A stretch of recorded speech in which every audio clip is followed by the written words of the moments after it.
Commission meeting to order. Stand for a moment of silent reflection and the pledge led by Commissioner Buskerud.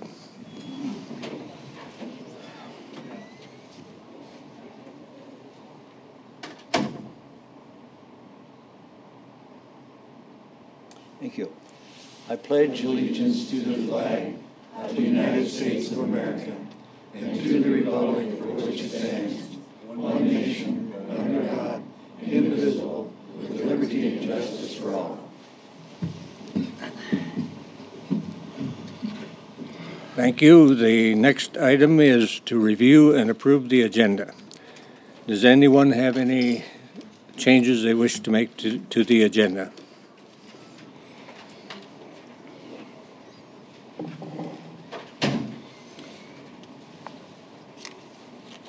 Hearing none, do we have a motion? I move to approve the agenda as presented, Mr. Chair. Second. We have a motion and a second to approve the agenda as presented. Any further discussion? Hearing none, those in favor of the motion say aye. Aye. Aye. Opposed? Motion carried. Next item is the consent agenda. Holly? Good morning, Commissioners. Holly Hennies, Commission Office Manager.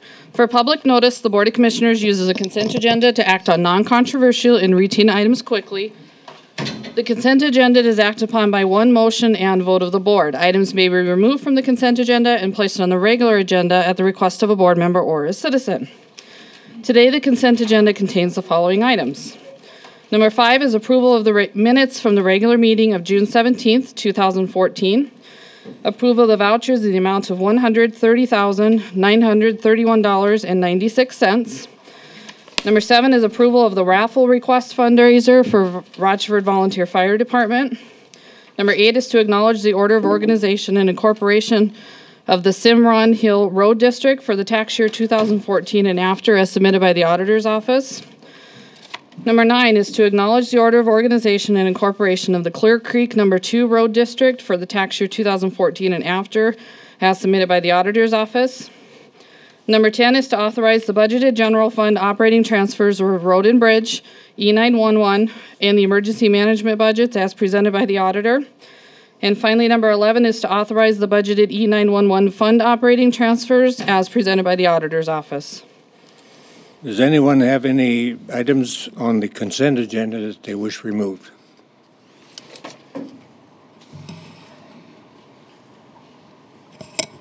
If not, do we have a motion? Mr. Chair, I move to approve the consent agenda as presented. Second. Motion and a second to approve the consent agenda as presented. Any discussion? Hearing none, those in favor of the motion say aye. Aye. Opposed? Motion carried. Next item is item 12. Holly, would you? Item 12 is in referring to Senator Thune's speech on the Senate floor regarding the EPA overreach on the Clean Water Act. Recently, we were honored to have Congresswoman Noem join us to discuss the proposal of the expansion of the Clean Water Act. And this board voted to take a position of opposition on it and send a letter to all of our congressional representatives. And I got word last week from Mark from Senator Thune's office that he referenced the letter that you guys wrote down on the Senate floor. So I put this on the agenda today. I thought it was a pretty impressive testament for our representatives that they do listen, and our voice is important. And within days of receiving the letter from the Pennington County Commissioners, it was referenced on the floor of the Senate. So I thought we'd take a couple of minutes and watch the Senator Thune's position on the speech. Thank you. President, as I mentioned previously, we intend to enter into a colloquy here on the floor of the Senate to talk about an issue that's important to many of our states. Senator from Wyoming, Senator from North Dakota, Senator from Kansas are all very much impacted, our constituents, by something the EPA has been pursuing and has been particularly active in issuing misguided and ill-conceived proposals that do little more than over-regulate and burden hardworking Americans, businesses, and families. And one of the worst of these overreaches is the Obama EPA's proposal to significantly expand its authority to regulate small wetlands, creek stocks, stock ponds, and ditches under the Clean Water Act. If the EPA's proposal goes through, the federal government could expand its regulatory authority from navigable waters like lakes and rivers to the ditches on your grandfather's property or the dry creek bed behind your house. That's what we're talking about. This could lead to untold compliance costs and bureaucratic wrangling for ordinary families and literally cripple farmers and businesses. The EPA and the Army Corps of Engineers' proposed Clean Water Act jurisdictional rule seeks to redefine waters of the United States, which would effectively eliminate the Clean Water Act's navigable waters provision. Congress specifically referenced navigable waters in the Clean Water Act to guarantee limits to federal authority. Bodies of water currently deemed waters of the United States are subject to multiple regulatory requirements under the Clean Water Act, including permitting and reporting, enforcement, mitigation, and citizen suits. Despite strong bipartisan opposition in Congress, the EPA and the Corps have relentlessly pursued an expansion of the definition of waters of the United States.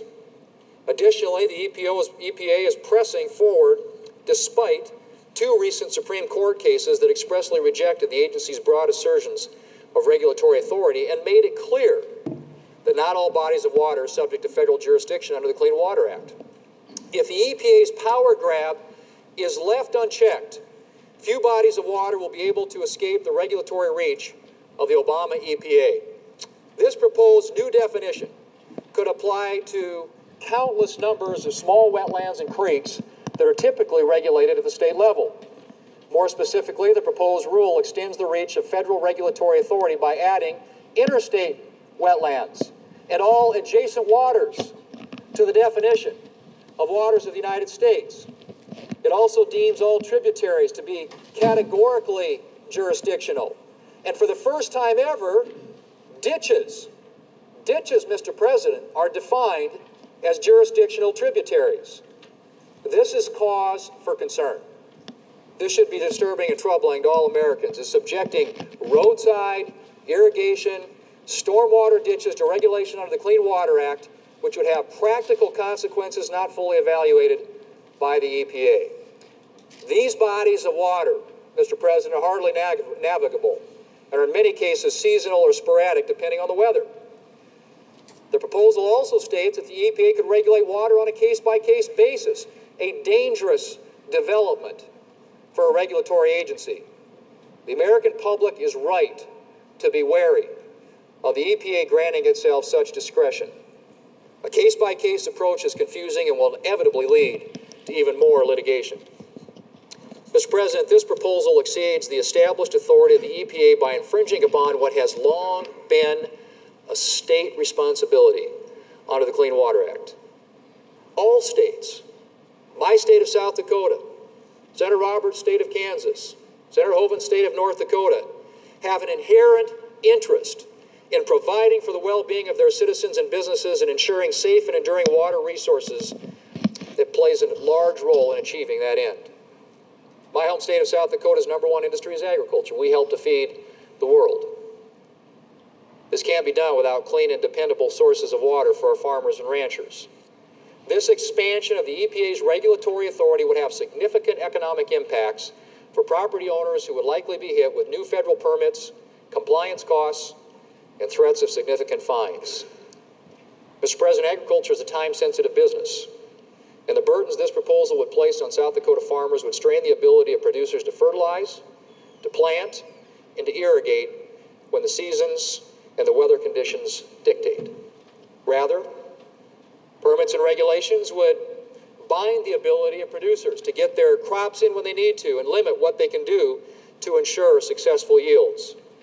Mr. President, tourism is also a vital industry in my state of South Dakota. The Black Hills, which are home to Mount Rushmore, draw nearly 3 million visitors each year. The rugged beauty of the Black Hills depends upon the responsible water management of the state and county governments.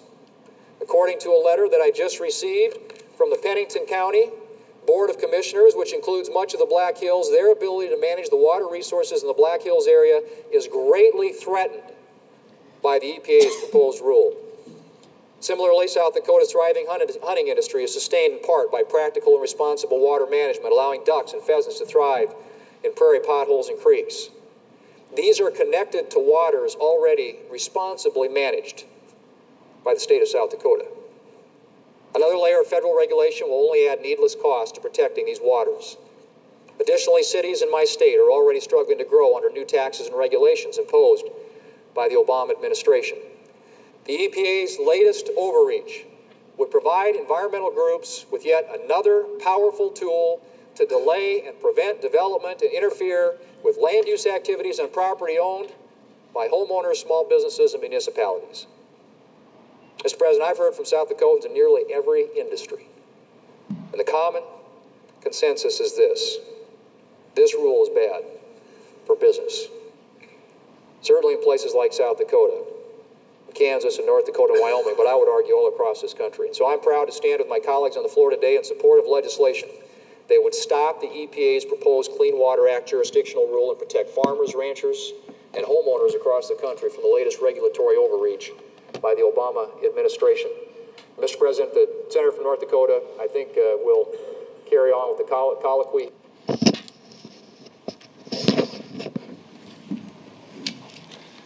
The summary sentence from the Board of Commissioners in their letter says to the EPA, let local government regulate themselves. We know what our needs are better than the federal government.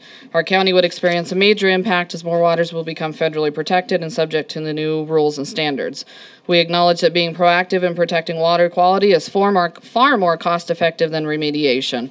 We've taken a proactive approach to protecting our water resources and are committed to continuing to do so in the future without the need for additional federal regulations. We are strongly opposed to further regulations as proposed in the Clean Water Act expansion. Thank you, Holly. Am I correct that the comment period has been extended for 90 days? Correct. The comment period has been extended for 90 days. I do have a sample letter that if any of our constituents or citizens in Pennington County are interested in sending their own response to the EPA, they can certainly contact me.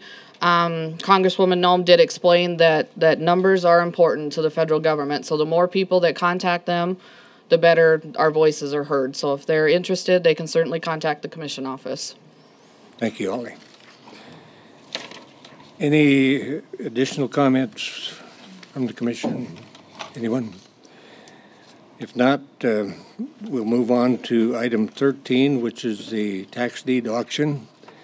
And in particular, this being on the agenda was the issue and the possibility of 4 properties being donated to the Teton Coalition. So we do have an individual who wished to speak relative to that. And if you would care to come forward, identify yourself and make your statement, please.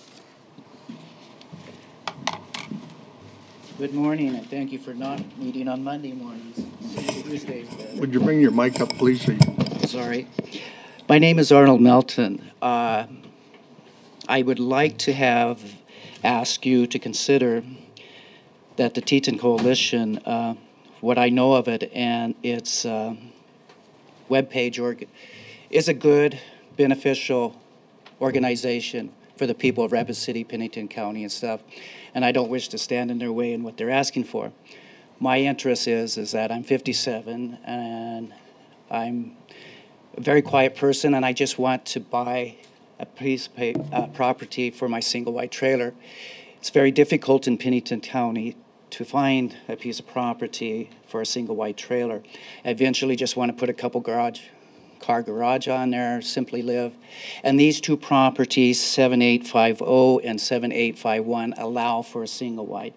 And I'm just asking you, the commissioners, to consider leaving these 2 properties on the July 23rd auction list so that I would have at least the opportunity to bid on them. Thank you very much. Any questions by the commission? Okay, thank you. Thank you. In terms of the issue at hand, Is there anyone else who wishes to comment?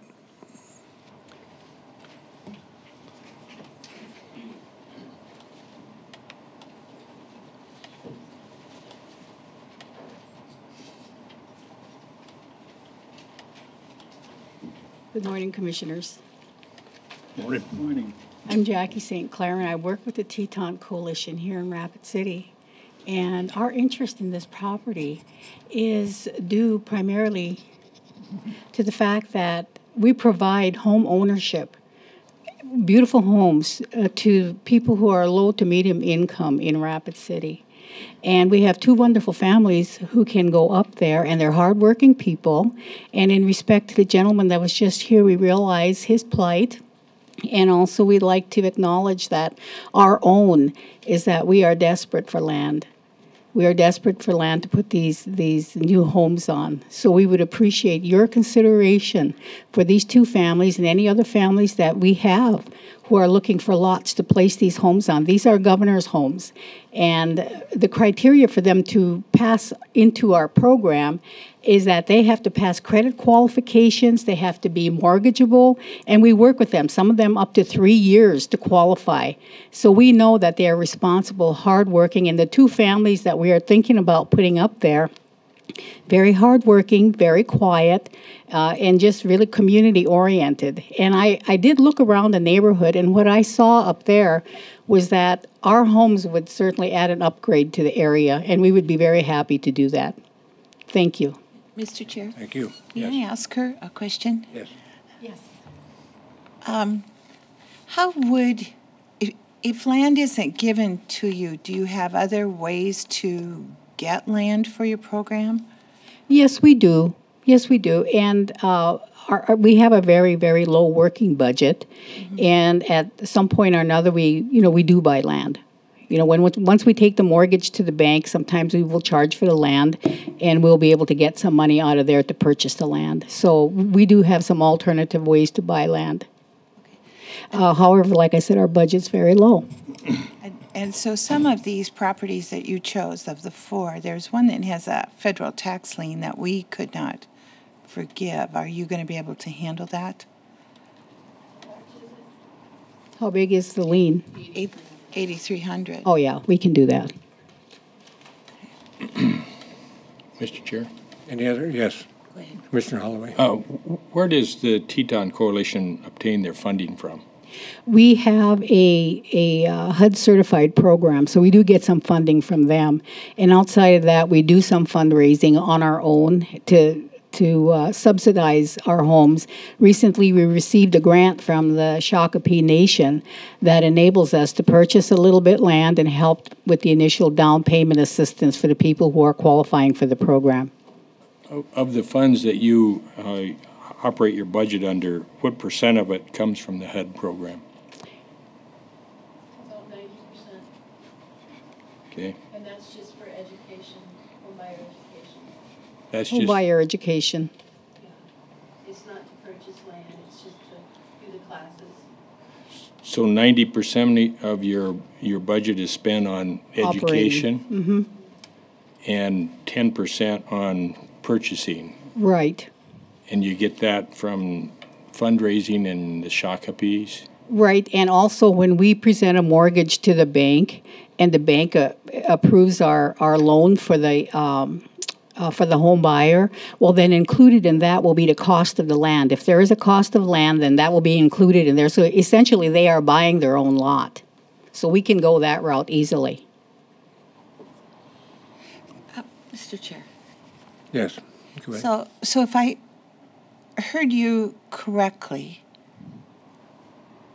it would be, I mean, the homeowners that you work with, you would be able to put the cost of the property in with their mortgage loan the same as if I went and got. Exactly. Exactly, and we do have a cap. We do have an area that we can't go over. We like to stay under a certain amount of dollars when we're buying a lot, our piece of land. And that criteria is written into our budget. Okay. Any other questions or comments? It sort of changes it for me. It's not quite like Habitat for Humanity. So, you know, they're able to go get a loan against that land. And what I see happening is that if we would give you this piece of property and you'd put a house on it, that family really could go to the bank and get money for the land as well as the house. I'm having a little struggle with that. Not necessarily. If the land is undeveloped, then Teton Coalition develops the land. And so we would have to bring in, you know, all the utilities and whatnot, you know, to upgrade the land to be able to put the homes on. So we would have a responsibility to make that acceptable to put the house on. So we do incur a lot of expense there. So we do desperately need donated land. I'm kind of confused as to how this really works, because my understanding is we'd give you the property, and then that property, which does have utilities to it, would be given to a homeowner. Exactly. So then there's no real cost for the properties that we're talking about, except transfer of ownership and paying the liens. Right, and then as I explained to you earlier, that the people who qualify for these properties, for this land, for the home ownership program are low to median income, and many of them cannot afford a mortgage of that size to take on the price of a lot or a place to set their land, a house on. So we have low to median income people who qualify for the program. So many of them, when they go to the bank with their mortgage request, may be denied, and we have seen that. They end up coming back to us because they don't have enough assets to qualify them for a larger loan to acquire the land. So that's why we ask for donated land, because we do have a lot of seniors, disabled people who are on set incomes who qualify by all means for our program and for home ownership. However, they don't have the money for the down payment and for the land. So that's why we go out looking for money and donated land to help these people. There are a few that qualify. Mr. I have a Buskard. quick question. Yes. You're asking for 4 lots, and then you kept saying a couple times, well, we have 2 qualified people. So you're going to bank the other 2 and... Actually, we have 14. We have 14 people who are qualified. We have ordered 14 governor's houses to date. These people are qualified. We are desperate for land. These houses will be in by the end of the fall, and we don't know where we're going to go with them. But then the people keep coming through our program and passing all their requirements. Mr. Chair. Yes. Ma'am, if the county donates this land to your organization, will it in turn then donate that money to these people that want to buy the homes? Absolutely. Or will they be charged for land? No, they will not be charged for the land. It will be donated to them, and then also we will assist them with their down payments too, so that they can qualify to get a mortgage. Okay. We have 4 pieces of land here, and I'm sure that you'd probably like to have them all, but what would happen if we put 2 towards your program and put the other 2 back on the auction? Well, I guess what we could do is accept the 2 that you are offering us, and then we would also make bids on the others, because I did say we are desperate for land, and we are primarily interested in the land up on Albert Lane, because that would involve minimal work for us, where we wouldn't have such a great expense to put these houses up there, where we would put 2 homeowners up there. Any other comments or questions?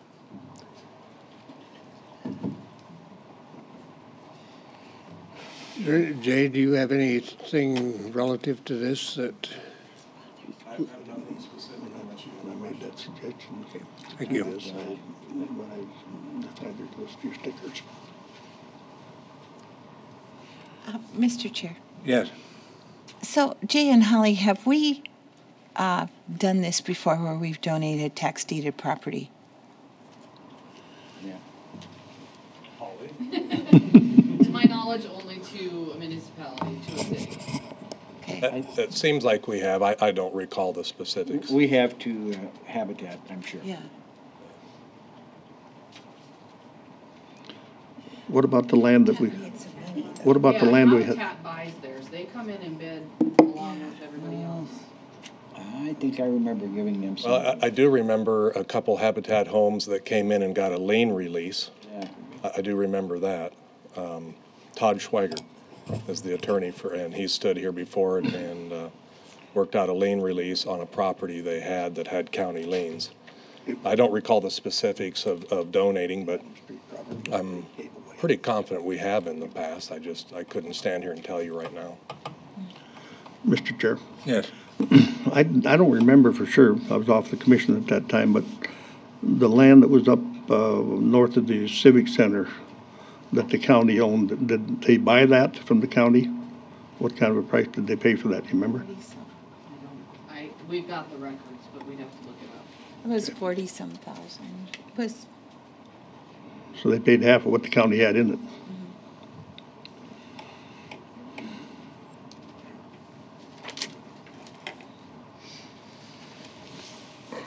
Anything further?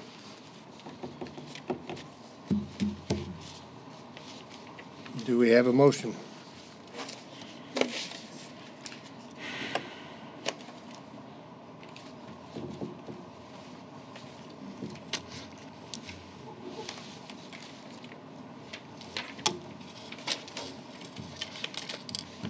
Do you wish to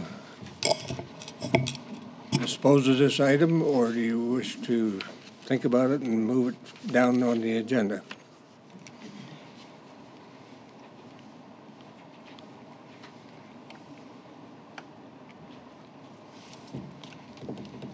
I'm struggling with this.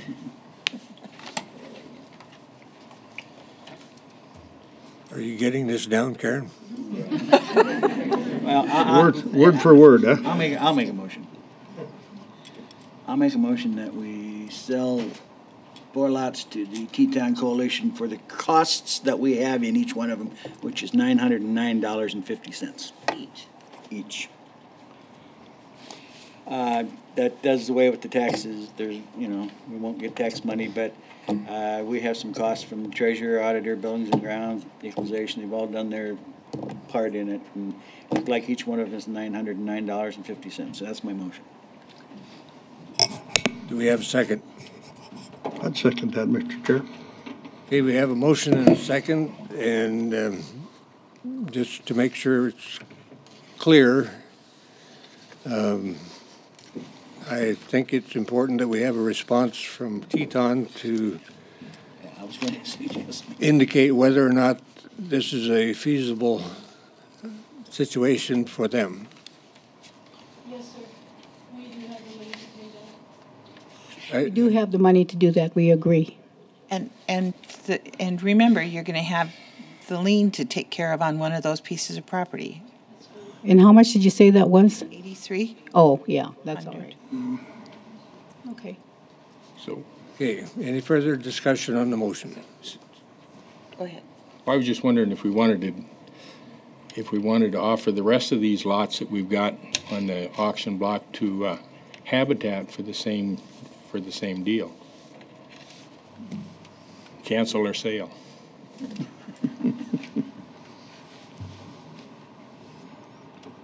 Any other comments?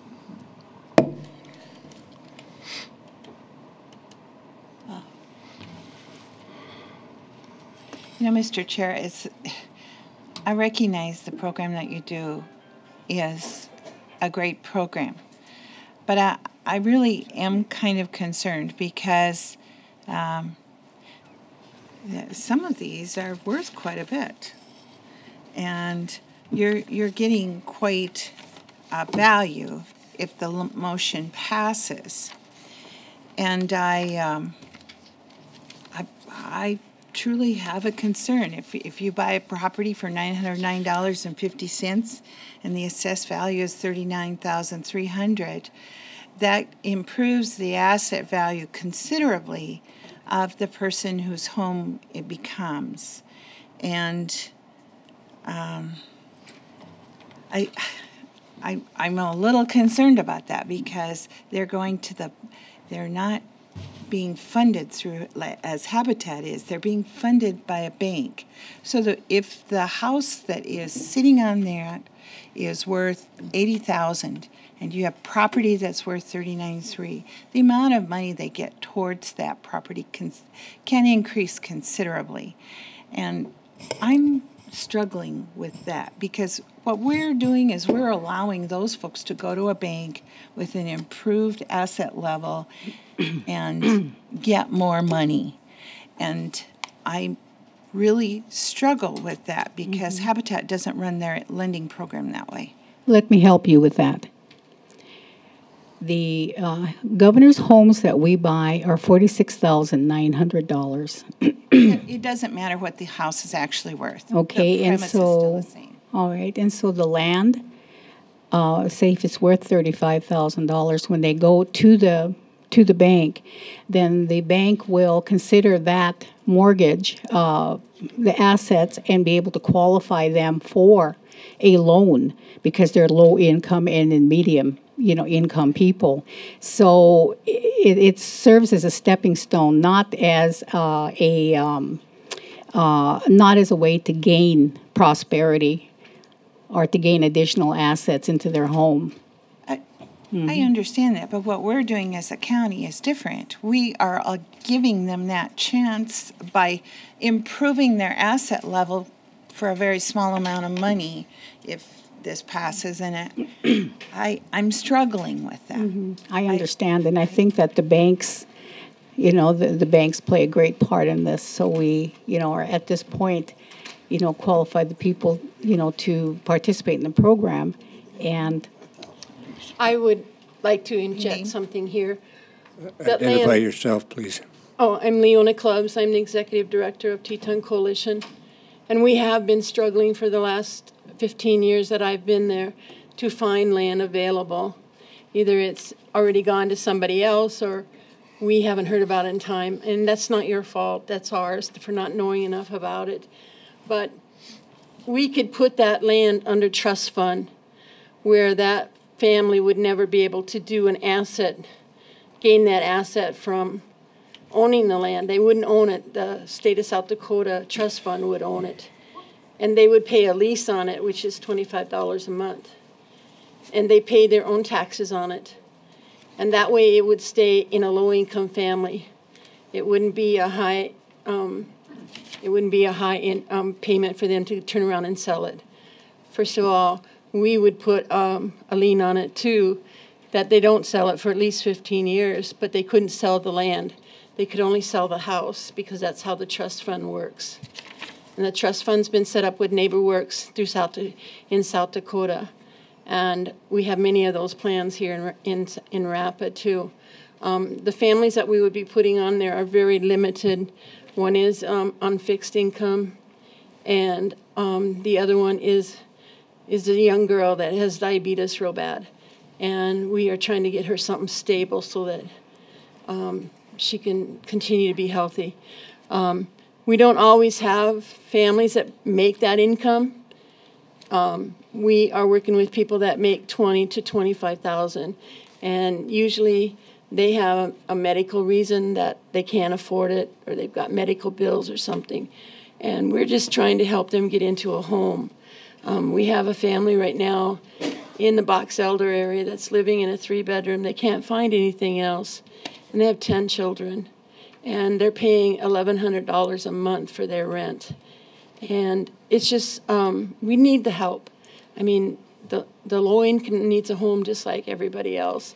And it's not, we're not asking for a handout, but we would like to at least have 3 or 4 of these families be placed in one of these homes.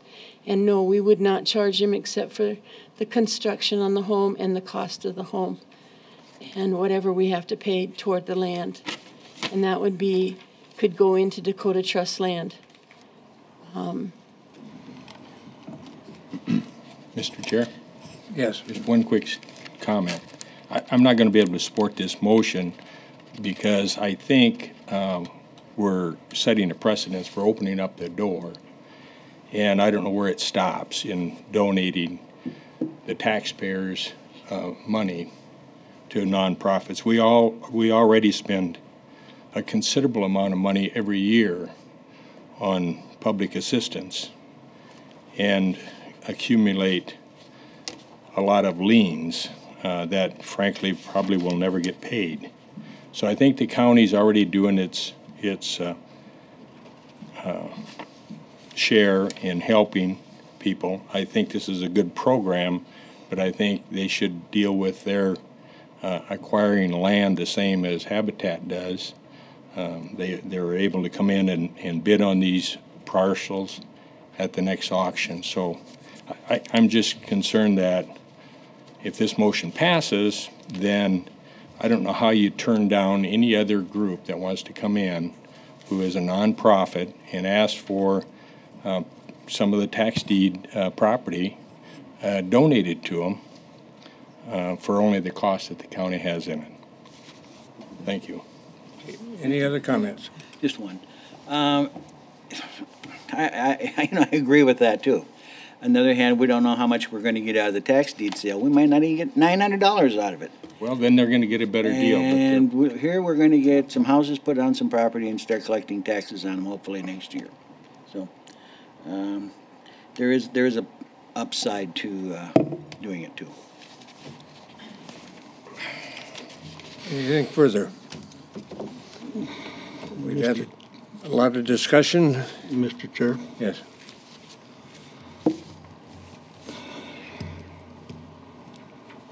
I'm going to have to make a substitute motion. Let Hill go with the hide. You would know that statement. And just make a motion to put all four of them back on the auction, and they can take their money and bid on it like everybody else. I'll second that.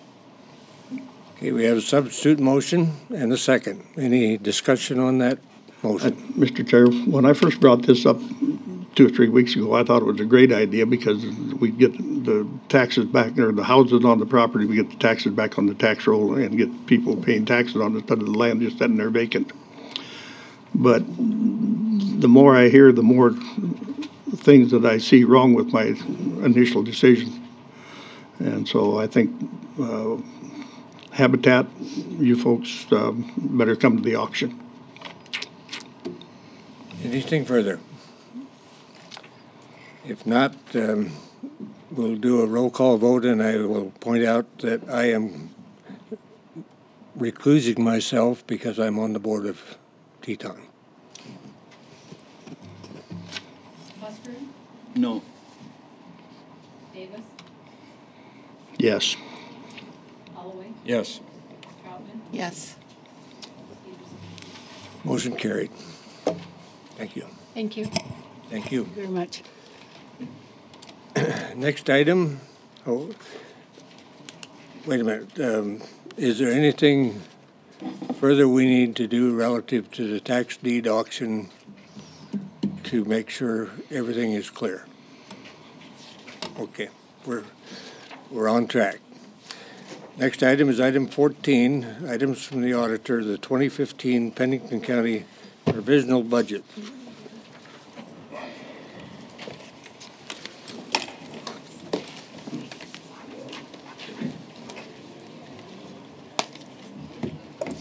Good morning. Morning. I have sent to Holly and for the board's information the provisional budget for today with the changes made at budget hearings and with new guidance from the commissioners with regards to the new reserve goal at 18%. Those items have been presented. Your budget now totals $88,175,352. It is an additional $3,275,661 in the additional tax revenue due to percentage of uncollected taxes. The budget is supported 44.8% by miscellaneous revenues, 13.3% by cash reserves, and 41.9% by tax revenues. The amount of change from last year is located at the bottom of the first page. If you go to the second page, there are projected levies. The levy will reduce from, and this budget is submitted using only the growth percentage, or the growth dollars. No CPI dollars are being used again this year. The levies will decrease in your county consolidated from 5.21 to 5.189. The levies will also decrease in the other three levied funds of Pennington County of county fire, library, and unorganized road. And the savings of tax dollars due to the change for county consolidated, which is every taxpayer in the county, for each 100,000 value is $2.10, and there are county fire 0.20 cents, library 40 cents, unorganized road a reduction of 2.60, $2.06. If you look at the cash analysis for all the funds, we will be closing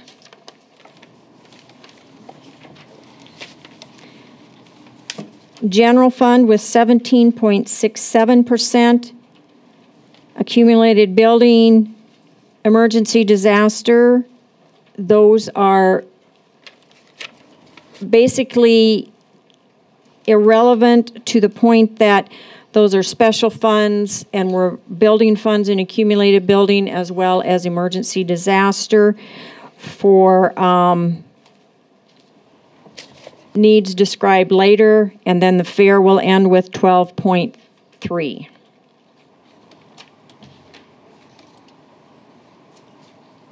Is there any questions by the board?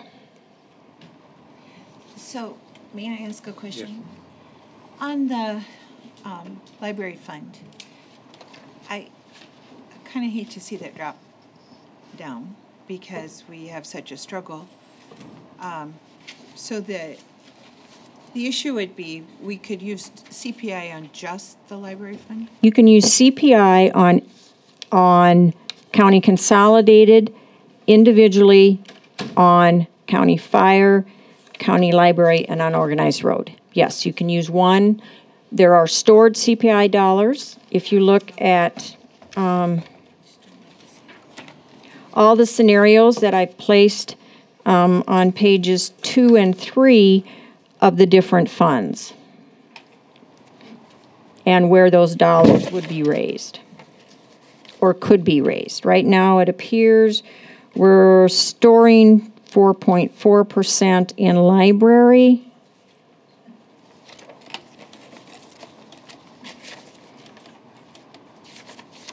If you used all growth and CPI, you would gain, you would be able to you would be able to levy $477,000 versus growth only of $454. So you'd gain about $23,000 more if you used all the stored CPI to date and the growth. If you only use current CPI and growth, you levy $457, which is very little more, to growth, green, 454. You only gain $3,000 on the 1.4 CPI.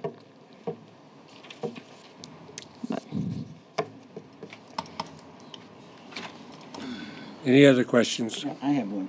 Yes. The thing I always look at is what are the taxes on a $100,000 home? You know, so people say, gee, my taxes went up. You can say, no, they really didn't. Last year, looks like this year our county general went down. Why did accumulated building go from $59 to $90? Well, during my budget presentation, my individual one, we are levying the extra amount that's allowable in accumulated building to fund the outstanding needs just next year in the law enforcement arena, and then as well to maintain that levy forward so that Buildings and Grounds has more money to do the repairs to the existing buildings. If you remember that discussion. No, you weren't here for mine, Ron, I'm sorry. Yeah, it's about $2 million something. And we have projected building needs not in the master plan that we need that for about 2 years. And some of that is to redo the jail, kitchen. He had a minimum of 1.8 on the list he presented to the board, but there were other items in the building committee. Okay, thank you. Mm-hmm. Commissioner Holloway. I noticed that the cumulative building went up, dollar-wise, $290,000 from our last discussion. And I don't recall during our last budget discussions, we talked about raising it anymore. The reason it went up is when I made my presentation, I said I estimated the amount to bring it to a full 0.9, which is the maximum under statute. So I continued that after the changes were made. I went in and recalculated the to bring it to a full 0.9. If you look back at the one on 6.6 that presented, it was only an estimate and it was a little bit less than the 0.9. So I just brought the budget request up to maximize the levy, which was my attempt with the original budget submission on 6.6, but it was a little bit less. And I said I wasn't going to bring it up until we actually got better values, and I just did it in provisional instead of final. But in no way can we levy more than 0.9. And the board, of course, can take that. After the submission this year, then that money will go over to Buildings and Grounds to monitor and put in their 5-year plan. So the increase, when we increase the amount for a cumulative building from last year's or from this current year's levy, how much more money are we levying for? It's about, if you look on provisional budget, page 1, Holly, the bud sum. If you look on this, it's titled Pennington County 2015 Provisional Budget. That amount is on line 12, and it is now 2.410. The $300,000 that you've been levying, I don't know for how many years, has not changed, and that's the line above it. The 2.4 is the additional to bring that up to maximum levy. Okay, but we were levying more than $300,000 in a cumulative building for this current year. Yes, if you look at line 9 where it says bonds, you are also levying the 5.26 there. I separated out so the board can easily see it. The bonds come from, those bonds in that payment come from accumulated building. And the revenues that is being generated from the city, and I see you estimated that now. Yes, that was why it increased, Don. Pardon? That's why it increased. You asked if I had it in the June 6th, and I thought I did, but I did not, so I added that revenue in. Right. And that's why I increased the budget. Well, also. But it's also increasing the levy. Yeah, the levy estimate went from I think it was 0.87 to 0.9. I just rounded it up. But I did increase the budget because I did add that revenue. If you look at anything on your BUD summary tab, which is the provisional budget that's highlighted in purple, is a change. If you look at your provisional budget revenue estimates, anything that's highlighted in green, and if you look at your revenue information and go to cumulative building, that will show that new revenue. So did we have that revenue accounted for in 2014? No.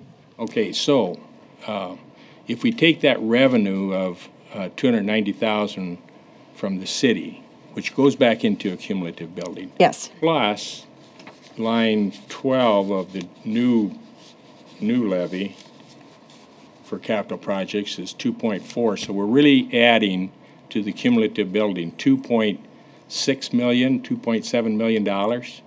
No, the new revenue from the city is included in the 2.4 million.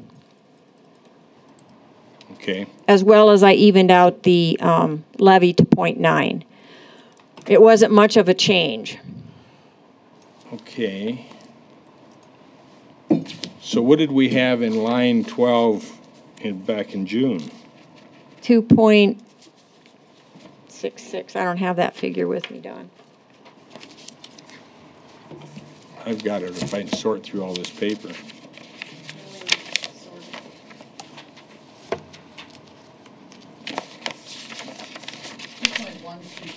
$2.120.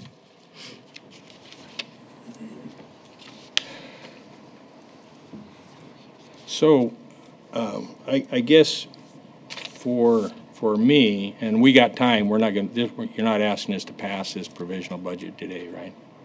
We're going to do that next. Yeah. I guess for me, I want to go back and look at what we have planned and how we're going to accumulate this money in a cumulative building. Because $2.4 million is a lot to throw in there every year, and it's going to continue on if we continue our levy at that max amount. And I understand that the Buildings and Grounds needs more than $300,000 a year to upkeep our current buildings, and we do have some other building needs in the future. I'm just not sure that $2.4 million is the right figure that we should be levying for. That figure I just put in so that everybody was aware what it would take to maximize that levy. And yes, the board can set it anywhere they want. I do recall when we had that building committee that there were more than, I think we had needs for that money for 2 years, which is what I stated earlier. Sure, but if we levy it for 15 and 16, I'm not sure that we would actually get these projects, future projects, completed by the end of 16, and that's what I'd like to take a look at. Yeah, that would be up to the building committee, and maybe with the figure, that's what they should be discussing and set like a 5-year plan and present that with the indication and you can approve it at one level and then, of course, make the changes for the final too, Don. And we've got some money just for the board's consideration. We do have some money left in a cumulative building. Yes. After we take care of our current responsibilities, our current obligations that we've signed contracts with. We've got money left. Yes. Any other comments or questions? I see Holly making notes. Well, Mr. Chairman. Yes. Now, I'm not ready yet to do this, but I think by the time the next meeting rolls around, I'm going to have a suggestion and probably a motion that we change our merit pay system to what it really is, and that is a longevity pay system. So I will be working with Nick on that. I hope, hopefully he will, and we'll have a proposal. That you're speaking about our next agenda? Yes. Okay. And We have a work session next Monday morning, the 7th, for budgets. Is there anything else the board wishes to have put together to discuss at that meeting? Is that a meeting for us? Yes. We Really? said that during budget hearings, Don, remember? Okay, no, I don't. Oh, okay. Obviously not. Monday, 9 to noon. Monday morning, 9 in the EOC room downstairs. If you need it. I think What- it might be useful for the commission to think about the comprehensive plan funding and the direction we want that to take, to discuss on the 7th also.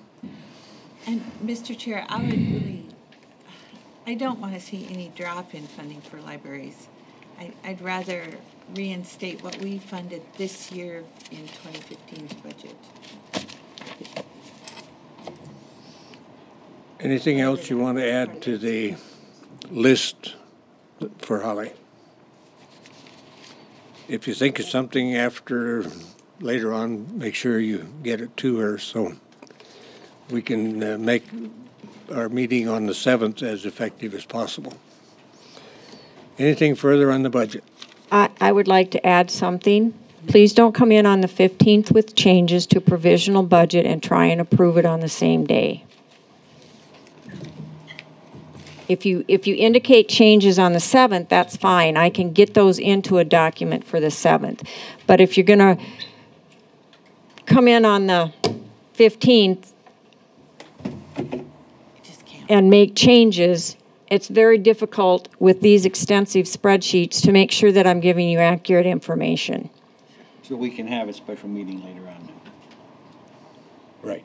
What that would mean is that on the 15th, if you made changes, you would have to set a special meeting before the end of the month to approve it, or realize you can approve something on the 15th and have the rest of the summer to do it. But it's again the same thing. Don't come in and with your secret lists on the day of approval and expect to get an accurate document. There's just too much. Well, we got. Okay, anything further? We would have 2 weeks, so frankly, Yeah. I'd like to see us, whatever we approve here in the provisional budget, then we're done with budgets and for the year. Everybody knows where we're going and we're satisfied with it. So if we have to, I'd support having a special meeting just to approve a budget if we can't get it done by the 15th. Okay, thank you. Anything else?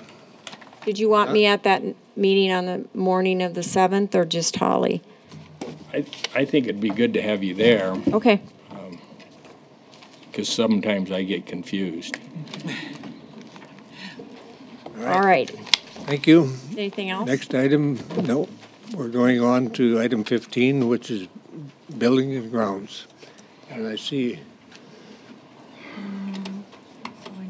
Mike Peterson is here, as well as Mike Cool.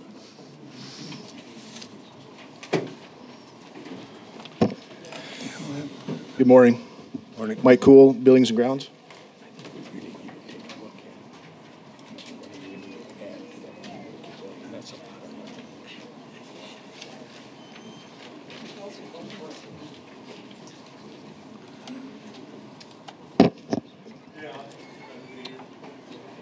As I've been coming before you, and we're working through our F&E, our equipment, fixtures, and furniture, fixtures, and equipment for our new building. The next item that I'm bringing to you is high-density storage for the building. Our building was designed to utilize high-density storage in 4 different locations. The point of it is it more than doubles our storage capacity in a smaller area.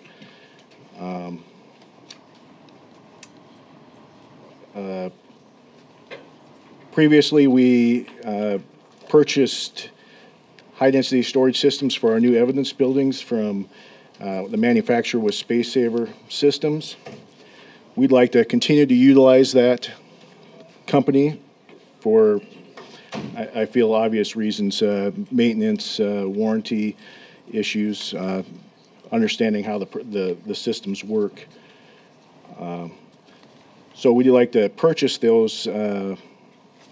these additional systems for the building under a state contract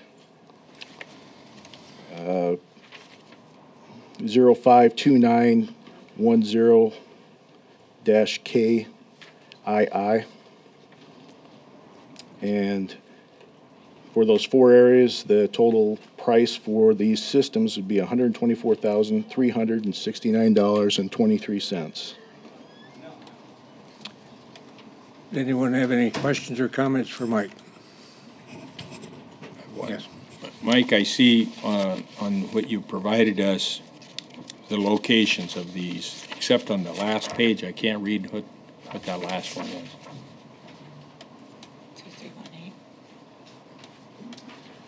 2318. The last page is the active file area for the state's attorney's office. State's attorney?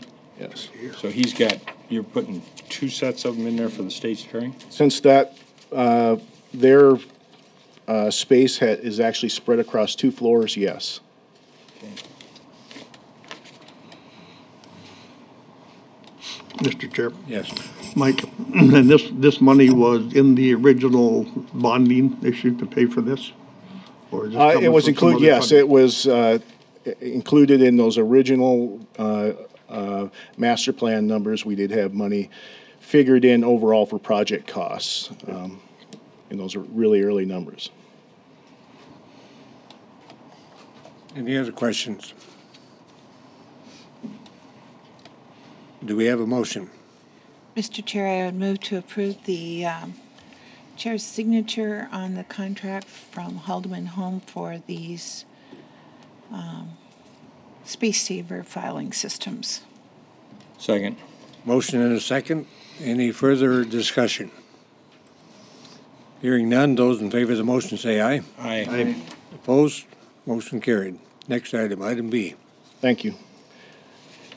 Second item I'm bringing to you is I'm seeking authorization to advertise for proposals for moving services for moving into the new facility. I have some preliminary schedules. These are getting closer to what we intend to. Can I keep one of those? We're getting closer to having this nailed down, how we're going to progress through this move. We have we have identified moving coordinators for every department that's going to move. We're having a coordination meeting on July 8th, I believe. Is that correct, Holly? To discuss any outstanding issues that need to be addressed. But we need to get moving on lining up our movers for this process. I think it's obvious that this is not a simple task to move 12 departments over to this new building.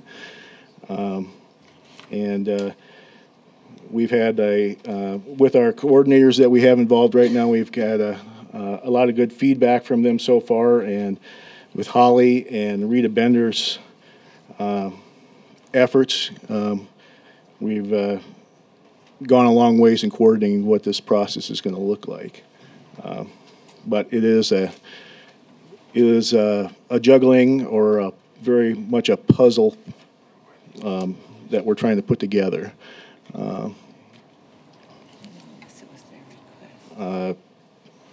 Between trying to buy new furniture and then have that installed and then move the new existing furniture, and some of that crosses departments. This is a very complex operation that we're trying to complete and keep it on schedule. So I'm seeking your authorization to advertise for these proposals. I've identified an anticipated schedule for that. We'd like to advertise on the 9th and 16th. We'll have a pre-proposal submission meeting on the 17th, and the proposals will be due on the 24th. And we'll be looking for commission action on August 5th. And our anticipated start for the move is late September. Any questions for Mike? Do we have a motion? Mr. Chair, I would move to authorize Building and Grounds to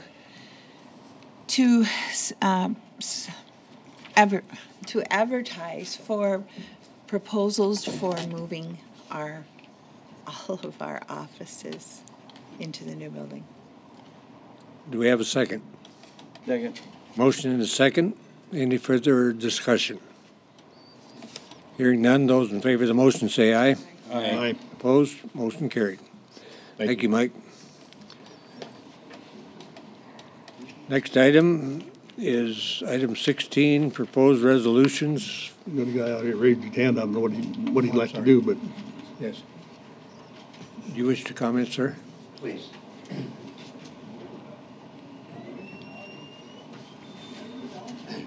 My name is Bill Kesloff. The public session that's going to take place, the session is going to take place Monday morning. Is that going to be open to the public? Oh, sure. Yes. Have to Good. be. And then I guess I can ask these questions at that point, but does the county use a depreciation schedule to create reserves for equipment and buildings? And I would just leave that question. Okay. And then the other thing that I saw in the budget was a 5% factor that I think myself and a lot of people would like to understand how that 5% factor works. Sure. Anyway, thank you. Sure. Yeah, and the meeting Monday is downstairs in the emergency planning room, downstairs. Thank you, Mr. Chairman.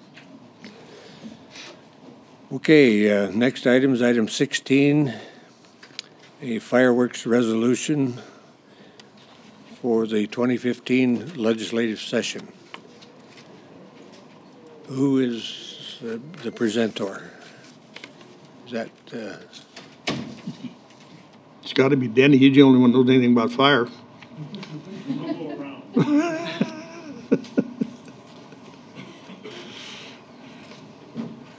I was going to say he was the only arsonist in the crowd, but.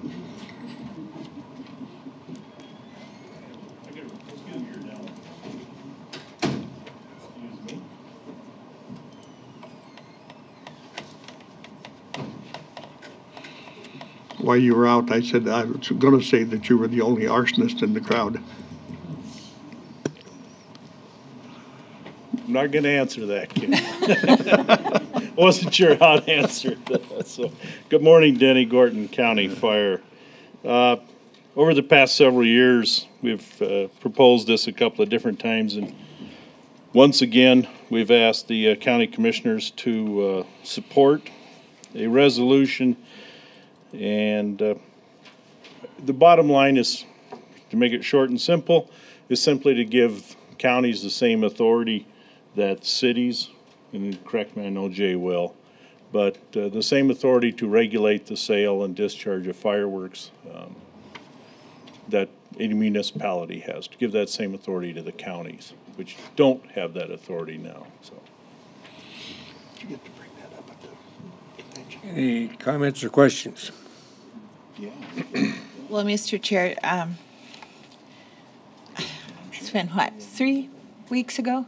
I started getting phone calls from people in Rapid Valley just being concerned, and generally it is older people who have lived out there a long time, concerned about all that happens for days upon days upon days in Rapid Valley with the fireworks that are shot out there. And because we do not have an opportunity or a legal right to regulate the number of days, those are preset. We can't go around them in the current state law. It can be really a problem. I think it's great. I love fireworks and I always look for them, but I also understand that, I mean, we're going to have several days this year. We can't, because it doesn't end until the Sunday after the 4th. So those folks are facing many, many days of noise, garbage.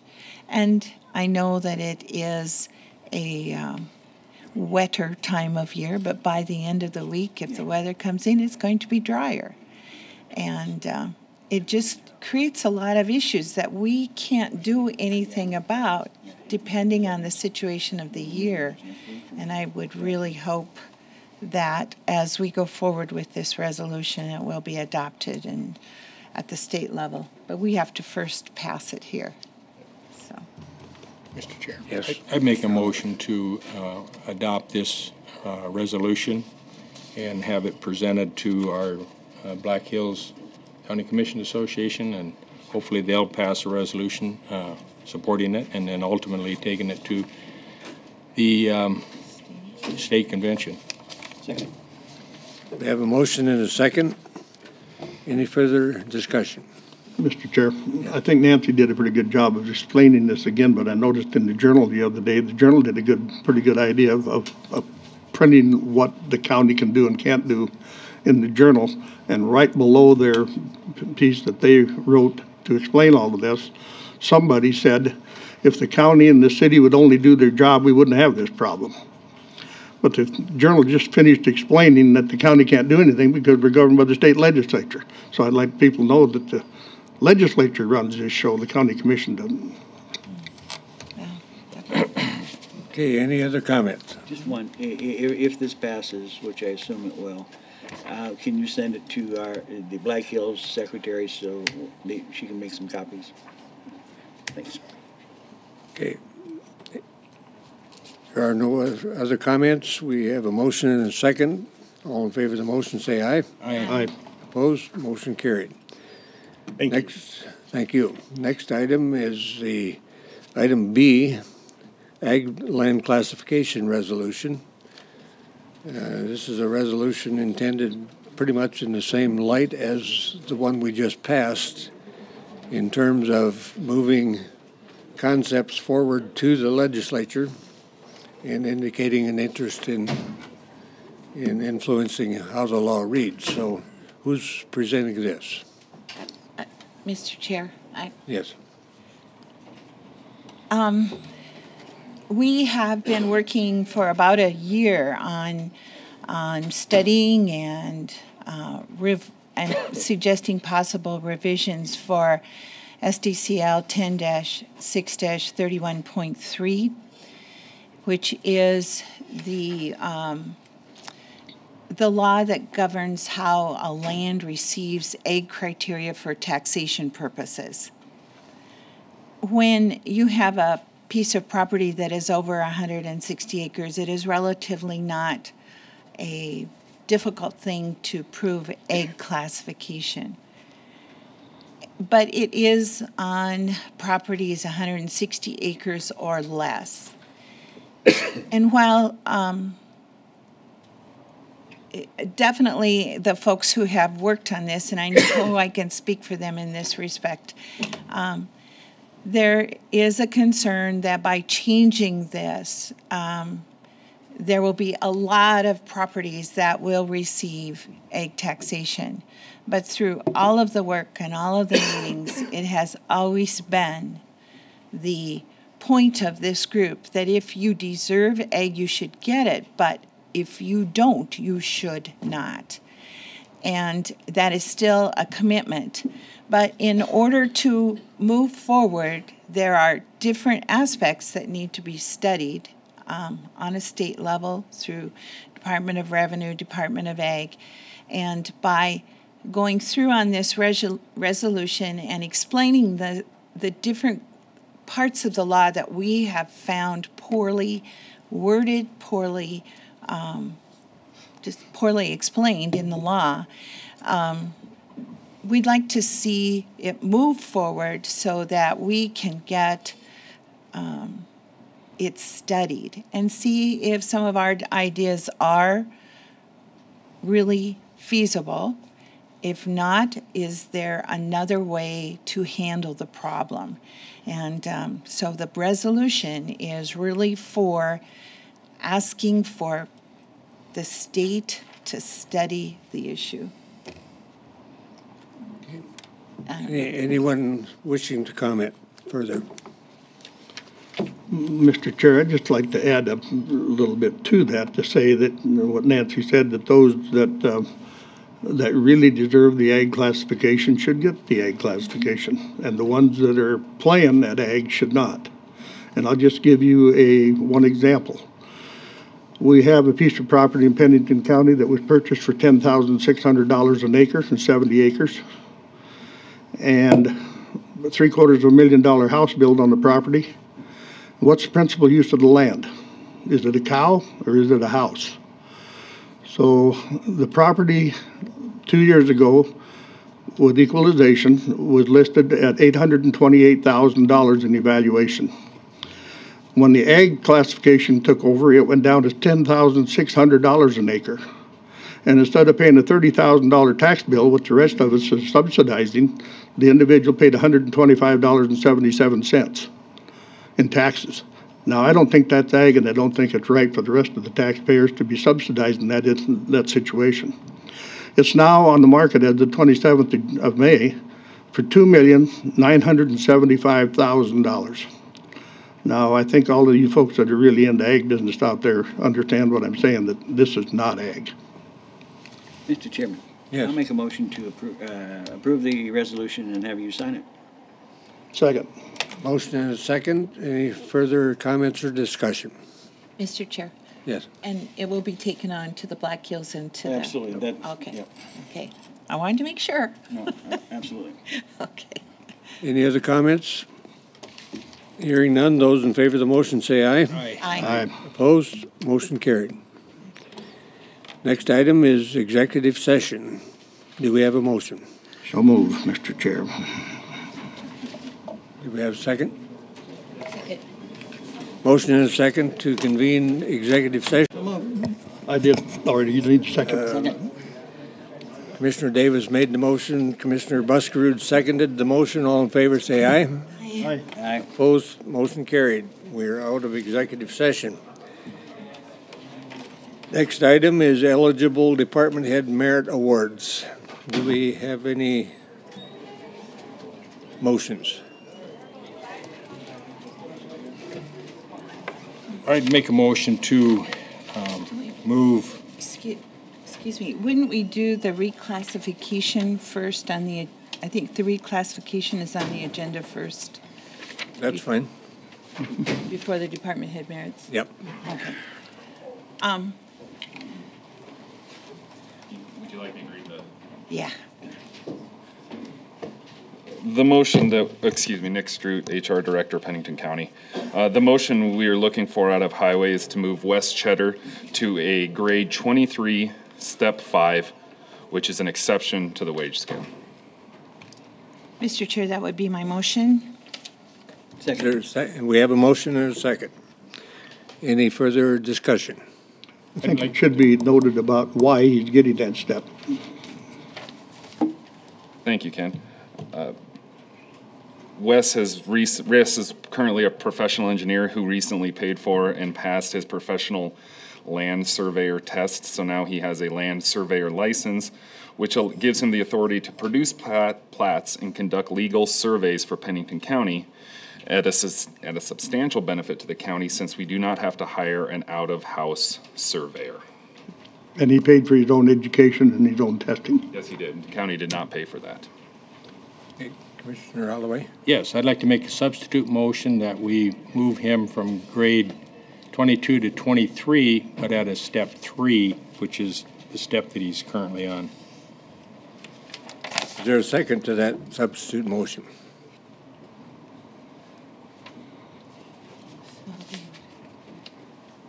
Died for lack of a second. Back to the original motion. Any further discussion? Hearing none, those in favor of the motion say aye. Aye. Opposed? Aye. Motion carried. Next item is eligible department head merit awards. And I can read what was discussed if you'd like me, Mr. Chair. Go ahead. The motion that was discussed was to move Russ Tinsvold, IT Director, and Eric Witcher, Public Defender, to the next eligible step on the merit, on the grade scale in a merit award. Sorry, Karen, that wasn't worded very well, but. You got that? Yes. Okay, do we have such a motion? I'll move to do that. Is there a second? Second. Motion and a second. Any further discussion? Hearing none, those in favor of the motion say aye. Aye. Opposed? Motion carried. Thank you. Thank you, Nick. Next item is item 19, the Spring Creek Watershed and Implementation Project Plan. Good morning, Brittany Molitor, Water Protection Coordinator.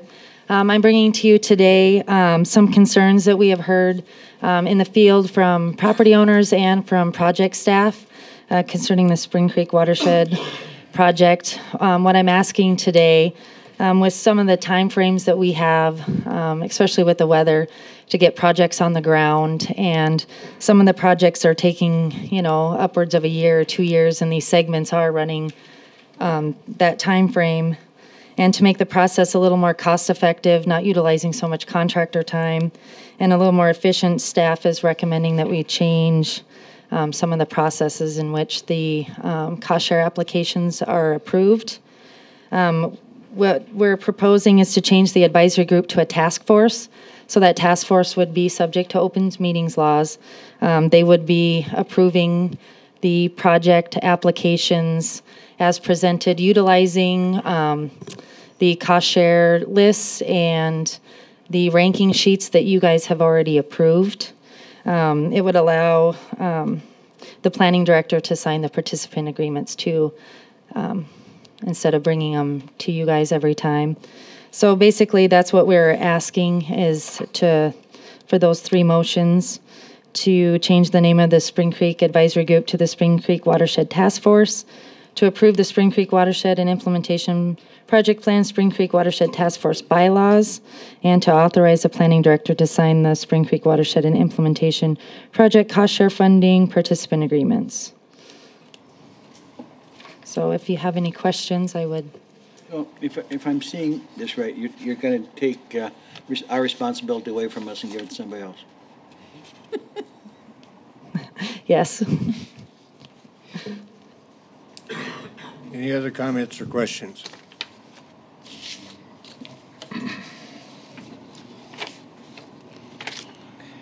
Well, Mr. Chairman, as much as I'd like to get rid of this Spring Creek stuff in front of us, I couldn't possibly support this, any of these. Okay. So, Mr. Chair, may I make a response to that? I think that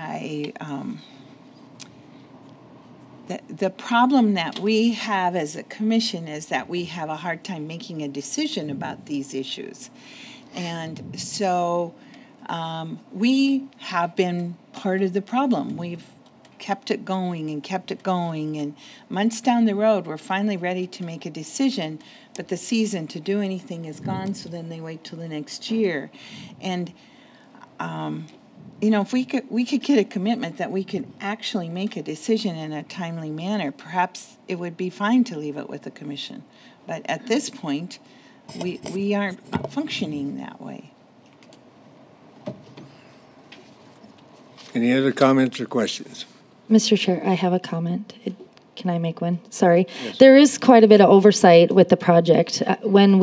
Even when the advisory group approves them, even when you approve them, they still go to DENR for review, and at any time they can, they're here if you have any questions or comments, but, they can deny it if they don't think that it meets our plan, or the intent of the project. So there's still oversight. It's not, kind of at the wish. We still have our ranking sheets that were approved by you guys. So there still is some oversight. Any other comments? Anyone else who wishes to comment on these items?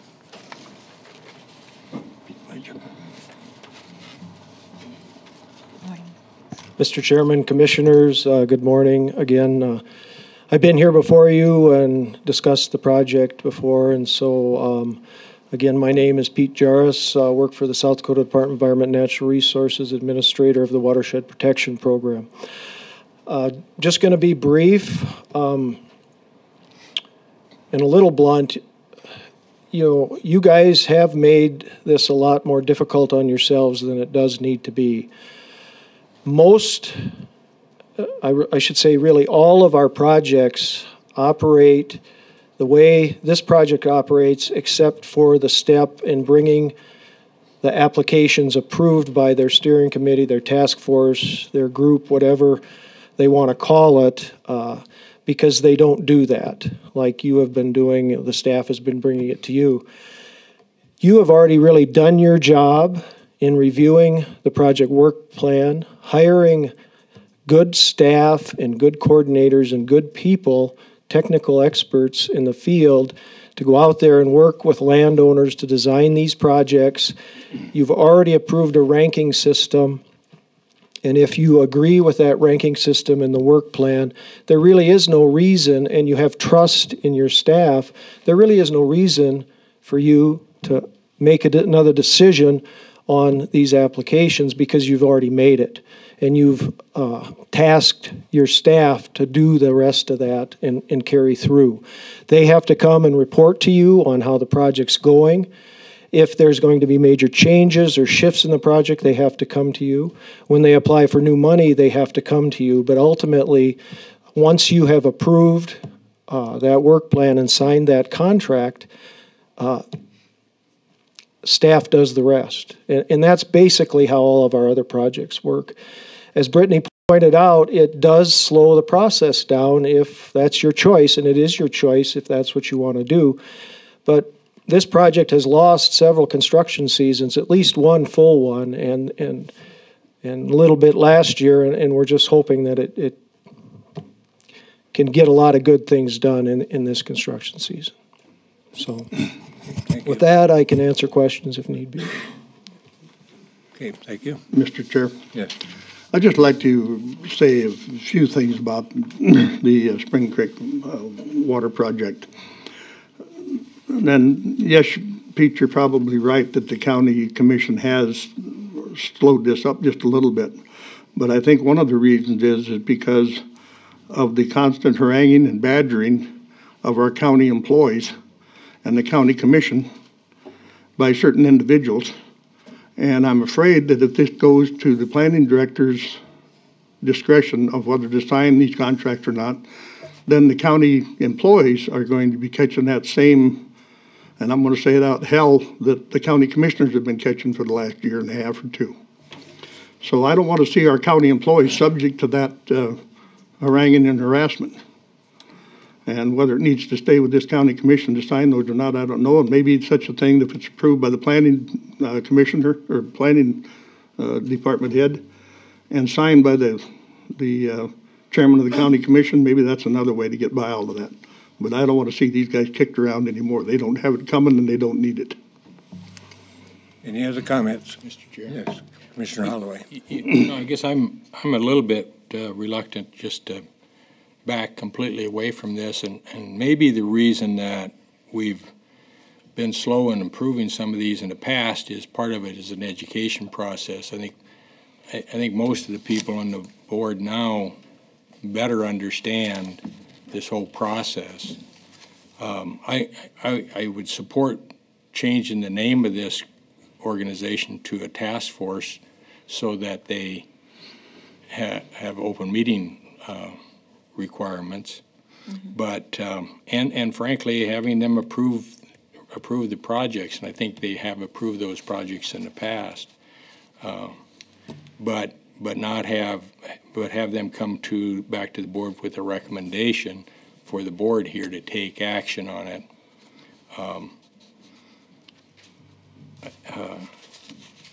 But I do think just because we're better educated on it, we can move these things through the procedure much quicker than what we have in the past.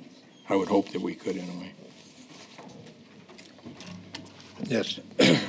Chairman Peterson, to address, maybe instead of having Dan sign the participant agreements, maybe coming to you guys then to sign the participant agreements, instead of bringing all the recommendations to you, have the advisory group approve them, so then there's still, I mean, if you guys don't sign the participant agreements, the project can't go forward. Right. I mean, so instead of going through all of the projects with you, you know, just kind of give a general overview and then. I'd like to see us get the projects that you want funding for. I'm not as concerned about the rest of them that you're reviewing. At least this is for me. I'm not concerned about having to have you review all of those. I think the task force could review them, come up with viable projects that we've identified the dollar amount, and then bring those to us. And hopefully, like I said, at least for my part, I better understand what this project is all about after the discussions for the last couple of years. I apologize if, you know, for some of the people, if we've dragged this out too far, but I would hope that we can move it along quicker if we just have the ones that we're going to fund. However, that exact argument is an argument for changing it, because it took you 2.5 years to come up to speed. And in that interim, we could have done a lot of good, but because we couldn't get going, we have missed the opportunity to do some things that we should be doing. And so, while I see what you're saying, and it's hard to let go of the control, perhaps we should consider that it does take a long time to understand what's going on. And as the membership of the board changes, I mean, all of us just are not as trained as the people who are on that task force or whatever we are going to call it. So your argument actually is also an argument for changing it. Is there a way to compromise, however, in that we would somehow see, here's, with open meeting laws, we must take their recommendation and wait 2 weeks. And that is fine, but what are we waiting 2 weeks for? For another review? We review them each time, then we hold off because we're not sure. Is there a way that we can say we're going to make a decision and make us accountable up here? Because we're the problem. How can we solve our inability to make a decision? Oh, to set a limit to the amount of each project. Oh, set a limit of how much money, the task force could approve? Allocate to each individual, and anything over that amount would come to you. What would that be? How would that be to set that limit of money that the task force could authorize, and then anything above that comes back to us?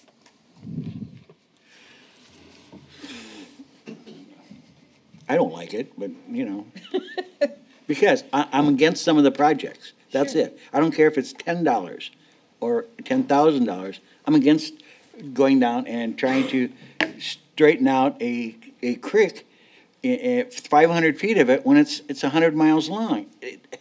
I fail to see what we're doing. Now, on the other hand, the on-site wastewater, that's a whole different ballgame for me. So it's the project for me, not the money. Mm-hmm. But that's me. Yeah. Anything further?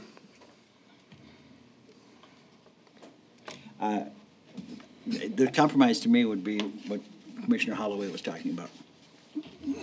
So could we do something like a consent agenda where the projects would be listed there and you could pull the project that doesn't? Absolutely. I don't mind that at all.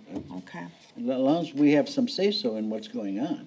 And you know, I have say-so in a lot of things I don't win. Come on back.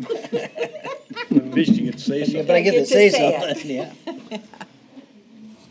Mr. Chair, Yeah. I think Pete had something that he wanted to say too, while he was waiting, but. Mr. Chairman, Commissioners, just to kind of answer what you were talking about a little bit, and we lose track of it too sometimes. I mean, these projects are ultimately dealing with water quality, and it's a very difficult situation sometimes to get everybody's mind and so forth around what's actually going on out there in the land. And that's, even myself, I've got an office job and I don't get out in the field very often. And that's why the best thing, or the most important thing that we can do as far as DNR project staff, is to make sure our projects hire good people. Because we know what the problem is. It's been assessed, it's been determined whether or not it's meeting this beneficial use or that beneficial use. And based on those issues, a slate of best management practices are selected and put into the work plan. And then you have these technical experts out in the field, and they are the ones who determine the best places for these practices to go in. So the practices won't differ, it's just location is what we have to rely on the experts to tell us, and we have to trust them when they're out there doing their job. And the other thing too, it is a voluntary program, and so we can't make people do things. And so that's why it's very important that when we do have volunteers, and then our people, when they get together with those landowners and they discuss this, they may find out that, no, we shouldn't be spending money here, even though this person wants to do that. And that happens, it's a regular occurrence in these projects because they're not quite in what we want to call the priority area. And so that does take place all the time. Thank you. Thank you. This agenda item sort of has three parts, as I see it. And first item, change the name of the Spring Creek Watershed Advisory Group to a task force. Second one is to amend the task force bylaws if we name it a task force. And do we have issues with those two items? If we don't, I think we can kind of clarify it. Then we have the division of thought relative to final authorization that perhaps isn't as immediate a need as in terms of moving forward, that we can deliberate on a little longer and address at our next meeting. So, Mr. Chair, could we explore whether we can do something like a consent agenda of the items that the task force has is recommending approval, so that we, if there's one that's of concern to any of the commissioners, then that person could pull it off. Would that be something to think about? If what I've said relative to dealing with the agenda item today, pass motions 1 and 2, or deal with 1 and 2, and then give thought to things, approaches as you've suggested for a future agenda item. Mr. Chair? Yeah. I can get item 1 and 2 off the table in a hurry. I'll make a motion to approve item 1 and 2 on the Spring Creek Watershed Advisory Group to the Spring Creek Watershed Task Force, and item 2 to approve the Spring Creek Watershed and Implementation Project Plan Spring Creek Watershed Task Force bylaws as presented. That's my motion. Do we have a second? Second. Okay, we have a motion and a second.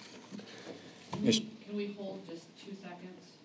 I know, I think the last item in that bylaw, Jay, says that the planning director will approve the participant agreements, and if it's in the bylaws, I don't want to approve them with that provision in there. Oh, no, it's not in there. It's not in there. No, the only addition to that was that if the cost share applicant is aggrieved by the decision of the task force, they may appeal the decision to the Board of Commissioners.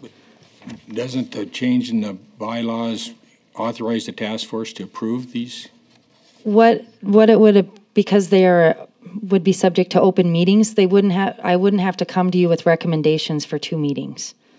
That's what they would be approving the thing. So what the third motion is who's going to sign basically the contract or the agreement between the county and the landowner. That's the final part of the project to get things going, I guess. So it kind of goes through This motion passes, it primarily does what I was talking about, is changes the name to task force, open meeting laws pertain, and you can bring it to the board. You could bring it to the board for final approval. Right, to sign the participant agreements. That would the participant agreement would be the final approval, essentially. Since it saves us a meeting of an in-between step, it saves us 1 meeting. Any Did further? we get it all settled so we don't have to come back then? Did we get it all settled today so we don't have to do it again? Well, we have a motion for items 1 and 2 at this point, and a second. And if we're ready to vote on those, that's fine. And if we want to spend some more time on item 3, we can. Any further comments on the motion?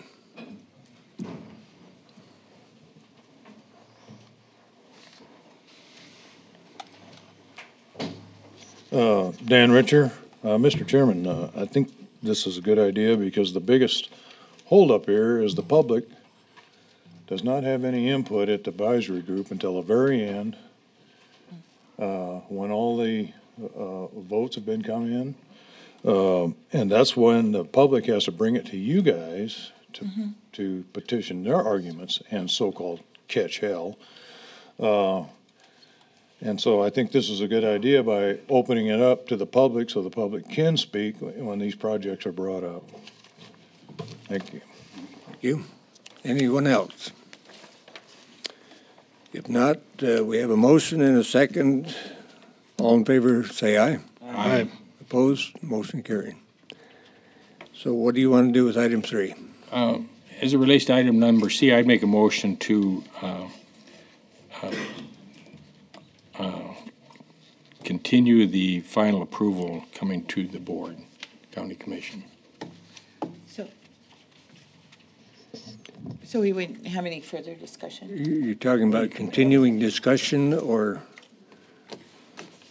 For the approval, rather than having the planning director sign the well, cost share. If what is presently in place is not being changed, we don't need a motion. All right. Thank you. Okay. And because we already bring the participant agreements to you now, so that's a current process. It would just eliminate the 2 meetings. well, you Correct. might have a bright idea by the next meeting on how to. No, I think this is great. Thank you. Okay, thank you. All right, we are on item 20, and we're right on time.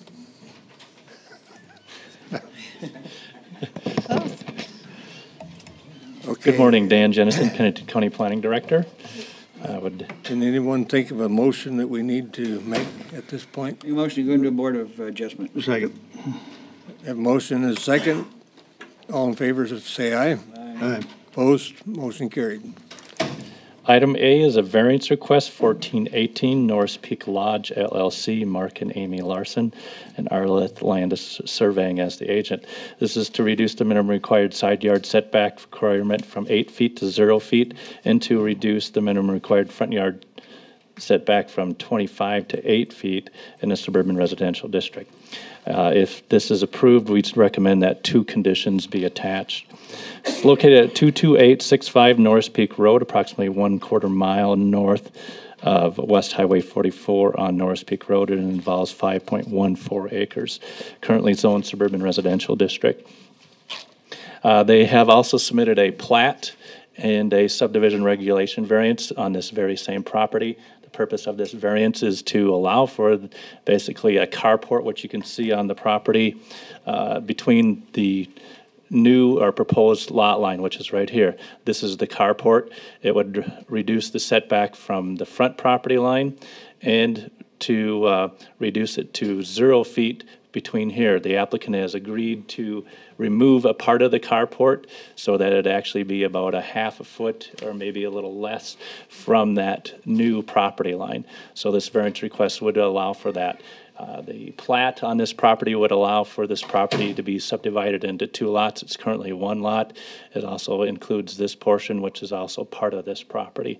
The proposed plat would create this new lot with that new lot line and this right here.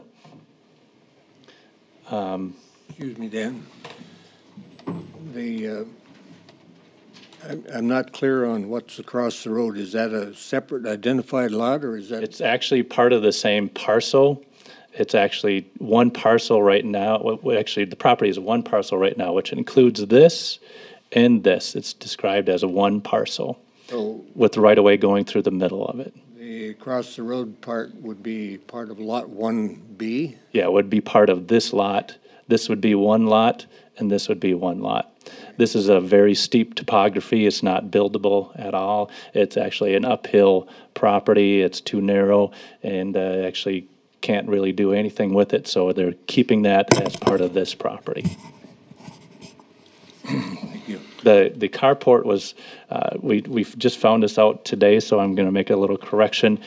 We understood at first when they proposed the plat that it was built in 1962. However, it has been removed, removed completely and rebuilt. So that kind of also, in our staff report, we actually indicated that it didn't need a variance for the front, but because it's new, it does require that variance also to the front property line and that side property line.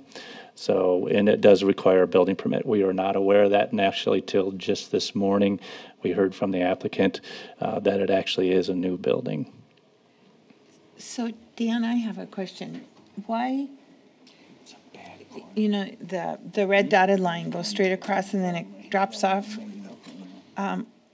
If it went straight across, would we be having as much of a conversation with all these variances? Well, this is kind of an interesting, this aerial photograph isn't very accurate. If you look at the plat, it's a lot more accurate in your packet.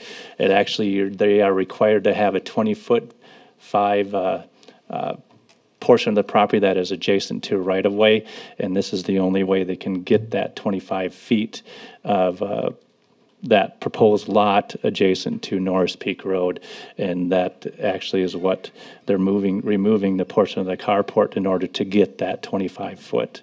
Can we give them a variance on that?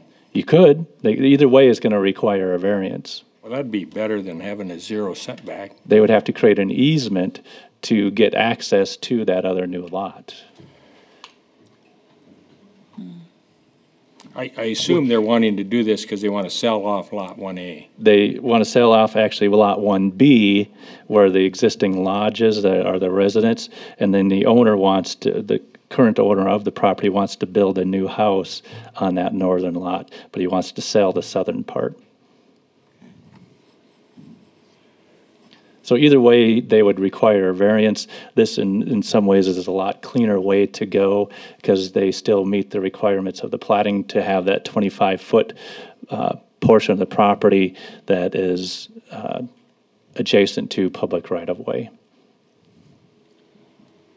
This is very deceiving. The property, this property line is probably more in this area rather than over here. The overlay photographs don't always overlay. In some ways, they're way off, and this is one of the examples where it's way off. And so we tried to draw it showing the property line going through the carport rather than where it's actually about in this area according to this property line. But this is probably real accurate as far as where the property line is actually proposed to be, where this property line is probably more like right in here. Hopefully that didn't confuse you too much. Well, I think one or two meetings ago, you surveyed or platted property after the condominium was built, or whatever you call it, was built, and you divided the house and with a lot line. So why can't you divide the carport? Well, that would create an accessory structure on this property. He's indicated he is wanting to, or I shouldn't say wanting, but willing to remove a part of the carport that actually is on this property. And actually, the carport would actually encroach into where his driveway is going to go to the new lot. Well, you could have a drive-through carport. You do, but covered the wrong direction. entryway. Mr. Chair? Yes. Is the owner of the property here today? Yes, he is. Okay. I guess I'd like to hear from him about a couple of items, if he'd like to come to the podium. Now, is there a reason why that red property boundary is taking that big turn and cutting off part of the carport? Is there a reason for that to take that big bend, or can it straighten out and go out to the road? We don't have enough property line to have that access to the property. The 25-foot requirement.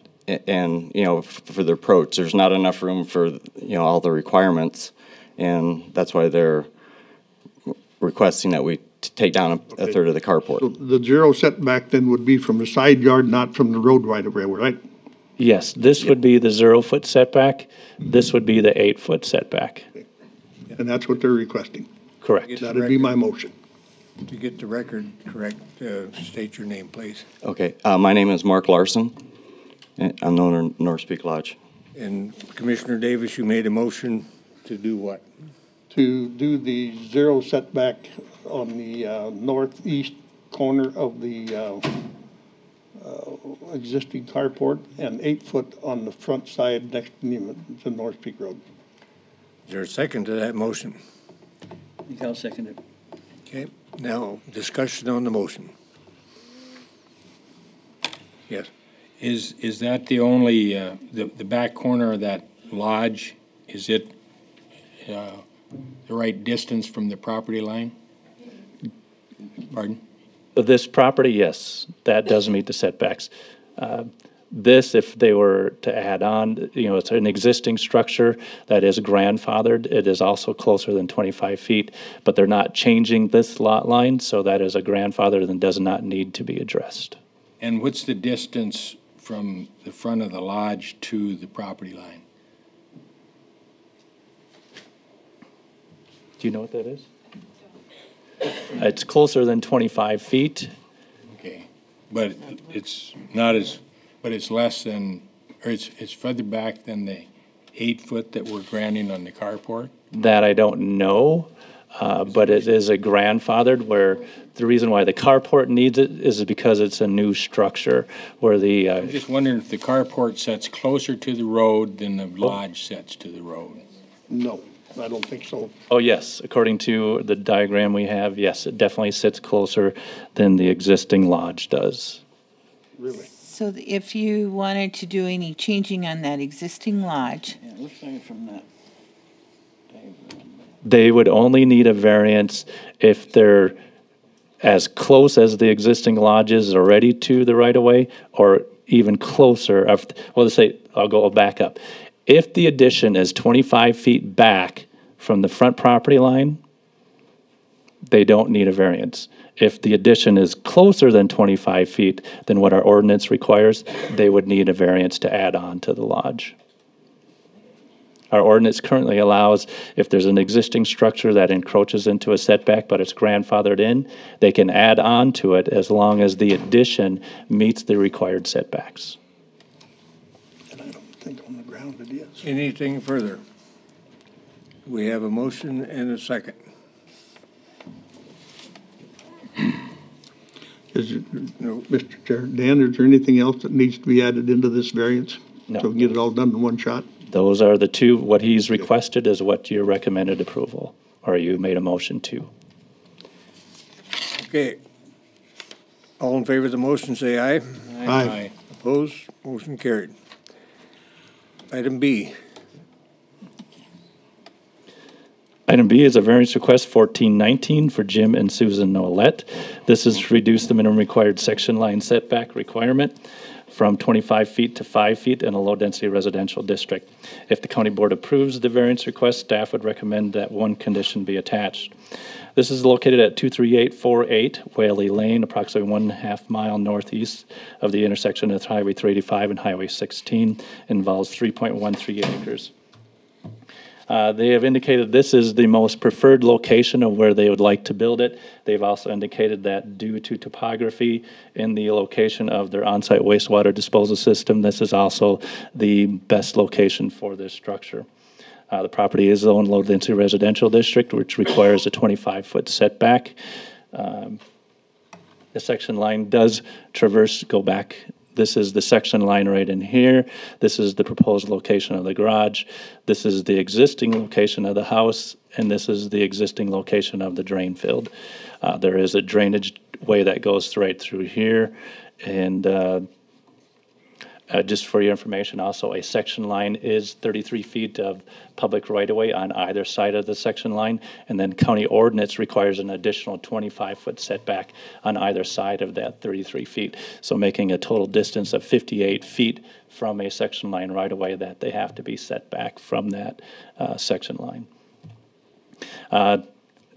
Looking at these pictures, you can see some stakes in distance right here, here, and right here, and it's hard to see this one over here, but that is the proposed location of the garage, the existing house. This is approximately the location of the property line. The section line is about right in here, cuts across this corner and goes on. Go to the next picture. This is the section line right away going all the way across the subdivision, and you see it hits the property, and then there's 33 feet. Which would be about right in there. I'll go back.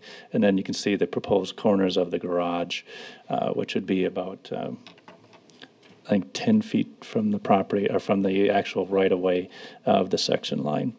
The section line currently is undeveloped, does not have any utilities in it. On either side of the subdivision, on just this side of this property is Forest Service land, and also on this side of the subdivision is also Forest Service land. I did route it through the Black Hills Power, and they have indicated they have no utilities there, and they have no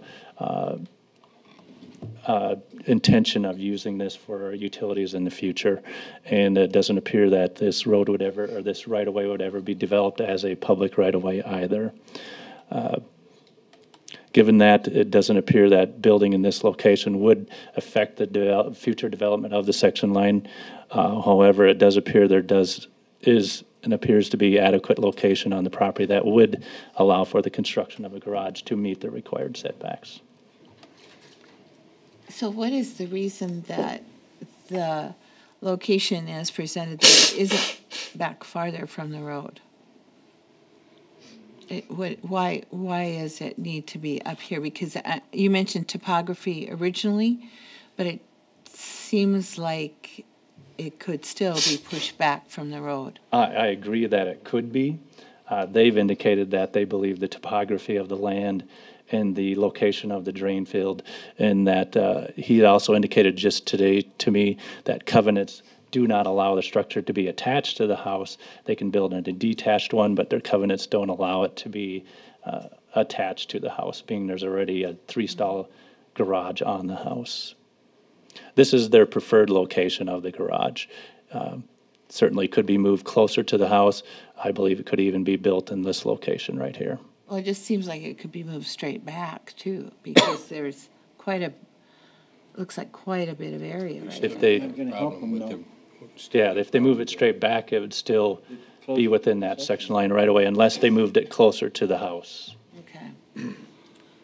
Because, here's the house, here's the section line right here. If they bring it back further, they would have to move it to closer to the house also. How much further back would it have to go? Well, it'd be a 25-foot setback. They're actually reducing it from 58 feet to 38 feet, so a 20-foot reduction. They'd have to move it closer to the house by 20 feet. Hello, Russ Johnson. Sorry to interrupt.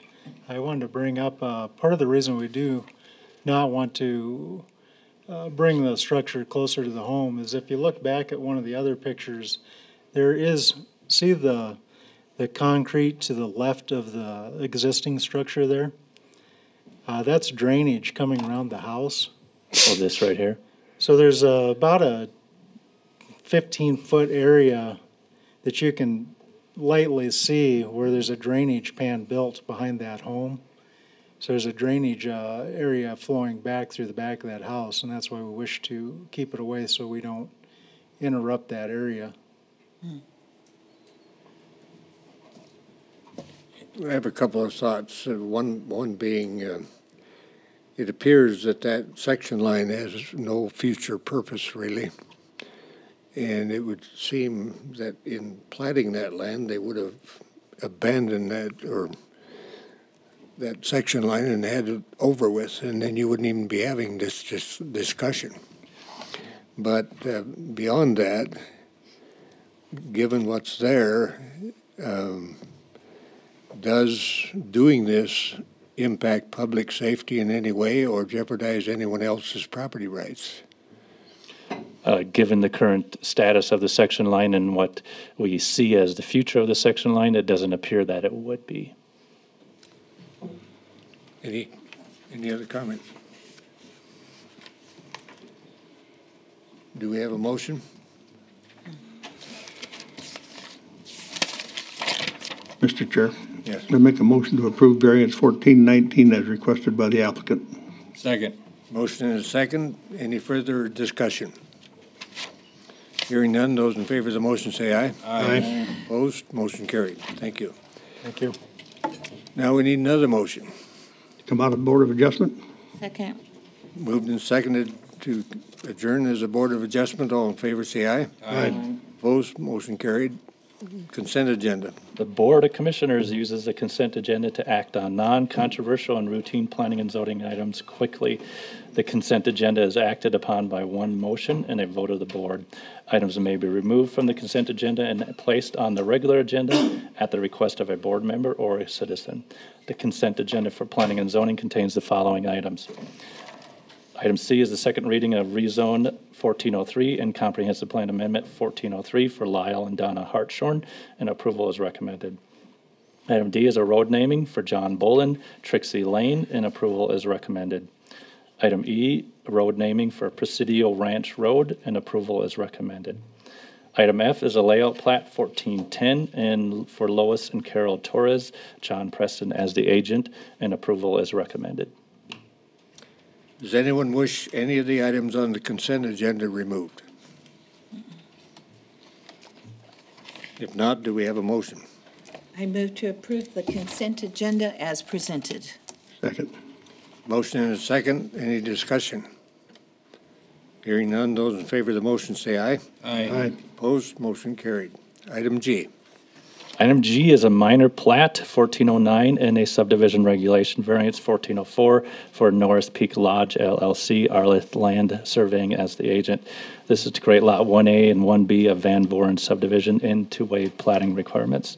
Planning Commission recommended approval of a portion of the subdivision regulation variance to waive the dedication of an 8-foot utility and minor drainage easement along the interior of proposed Lot 1B where the existing structures are located, and the dedication of additional easement with an improvement to a 40-foot wide access easement along the west property boundary of proposed Lot 1B, and denial of a portion of the subdivision regulation variance to waive road improvements for Norris Peak Road to a minor arterial road design standards for a suburban residential district, and submittal of engineered road construction plans for the required road improvements, and to recommend approval of the minor plat with 6 conditions.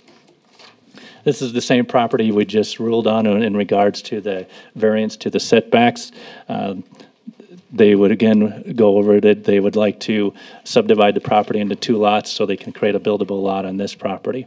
The reason this was not put on the consent agenda is because Planning Commission did not grant the subdivision regulation variance to waive road improvements to Norris Peak Road, which is supposed to be, according to our ordinance, to a 32-foot wide paved surface with curb, gutter, and sidewalks. It was discussed at great length. However, they felt that because he's increasing density, that they should make those improvements or look into creating and changing our ordinance so somehow to create a rural subdivision in a suburban residential district. However, our suburban residential district, typically, if there are subdividing in those areas, it should have curb, gutter, and sidewalks. And so I believe that's why Planning Commission recommended denial of those requirements for the engineered road plans and those improvements to Norris Peak Road. So I am looking at the map that shows how many different parcels are there that along Norris Peak Road in close proximity. Yeah, that was the one before. They're increasing at 1 lot, and we're going to make them put in curb and gutter. And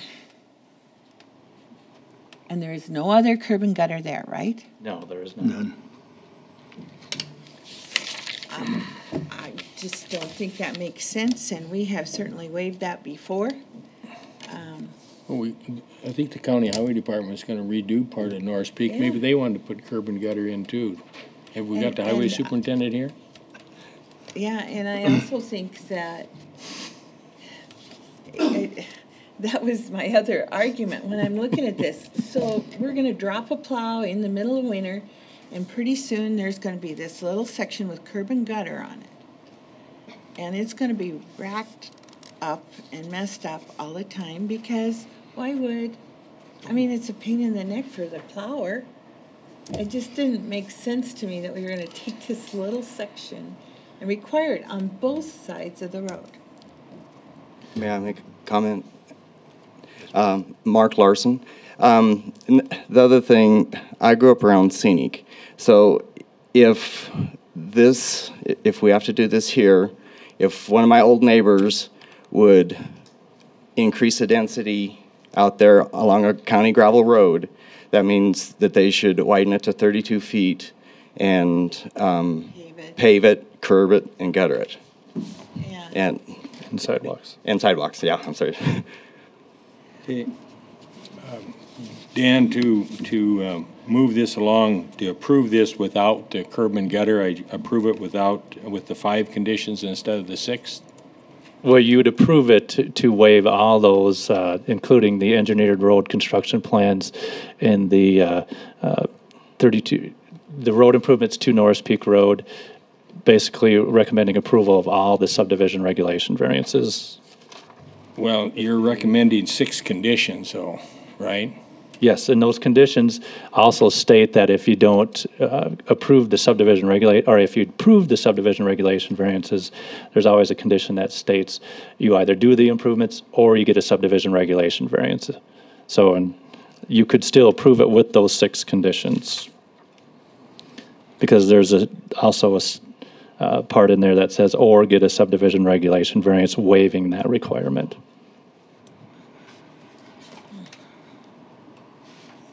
Mr. Chair? Yes. Did we going any further with that, Don? I didn't. Oh. I'd make a motion to approve the Norris Peak Lodge request for the variance with the 6 conditions and allowing the or else an approved subdivision regulation variance be obtained, and giving him the subdivision regulation variance.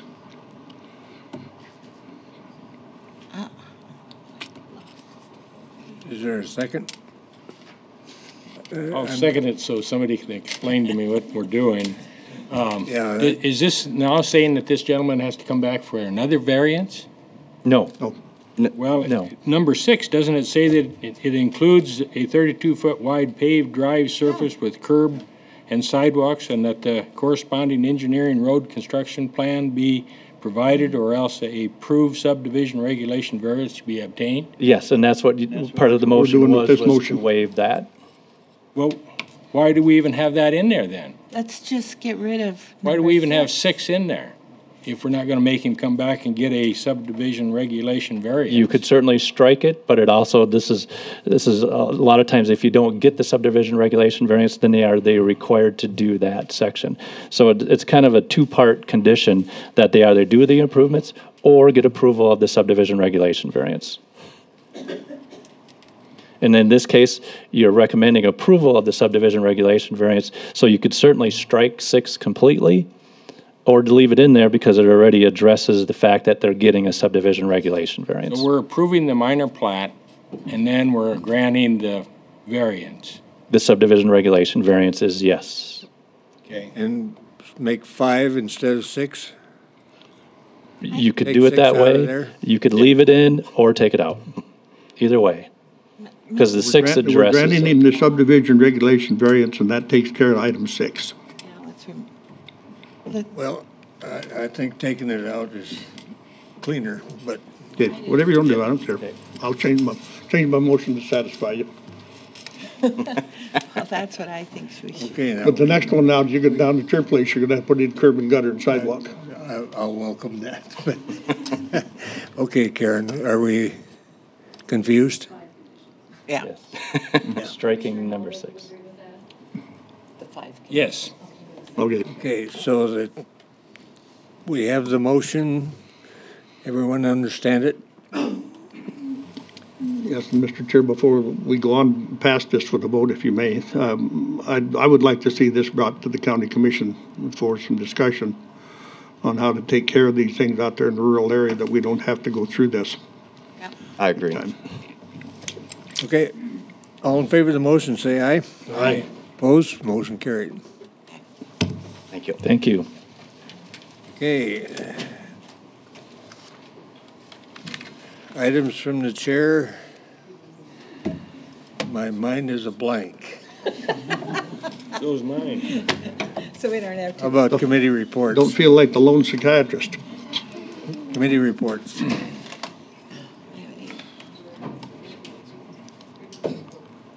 Mr. Chair, I guess I would just ask you, we had last month, or last commission meeting, we had denied a lien release, and we've been provided additional information because in our original motion 2 weeks ago, we asked to have a portion of that lien release investigated because the person was denying that that was part of their lien. Do we need to have any more action on this, or does it just stay in place?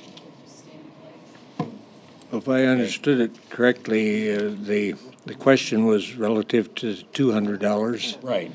And the finding was that it indeed was part of the lien. Right. And the action then would be conveyed to the party so that they would recognize that their $25 payments would include that. Are we okay?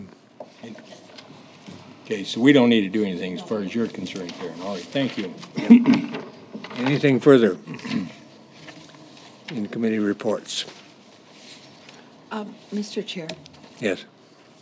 I went to a Mountain Pine Beetle Working Group meeting yesterday, and we're struggling a little bit right now because there have been changes with the new Farm Bill of what tools the Forest Service can use to work with that project. So I just wanted the board to be aware that there is a bit of a struggle now trying to change how we've been approaching handling the mountain pine beetle problem. and working with our different ranger districts in I think we're getting there, but it is a change that really is directly related to the farm bill that nobody really anticipated. So some of those tools that we've used, we may have to adjust. It'll change things a little bit for how we handle it. I read a communique and had a phone call from someone that said Custer, Pennington, and Lawrence, is it? Yeah. Three ranger districts were going to be able to work together now, is that? Right, that for the rack. Yeah. And that is indirectly a part of it. We each get into some Title II money that we have to spend on projects improving the forests and public lands, and so while they're going to combine the three committees into one for efficiency, and that does make sense, we're still going to be guaranteed that the money that comes to the individual counties will be spent in those counties. So, a little bit of changing going on. Just wanted to make you aware of it. It always takes a little time to figure out just what we're supposed to be doing with the federal regulations. So. Okay, anything further on committee reports? Mr. Chair, I'll just mention quickly, and I mentioned it before, that tomorrow night, Civic Center, Tops and Blue concert put on by the United States Air Force, free to the public and open to the public. Come one, come all. Very good. Items from the public. Anyone from the public who wishes to address the commission? Make a motion to adjourn. Well, let's see, you can't adjourn until we take the tour, according to the agenda. Yeah. So who's in charge of the tour, and there we are.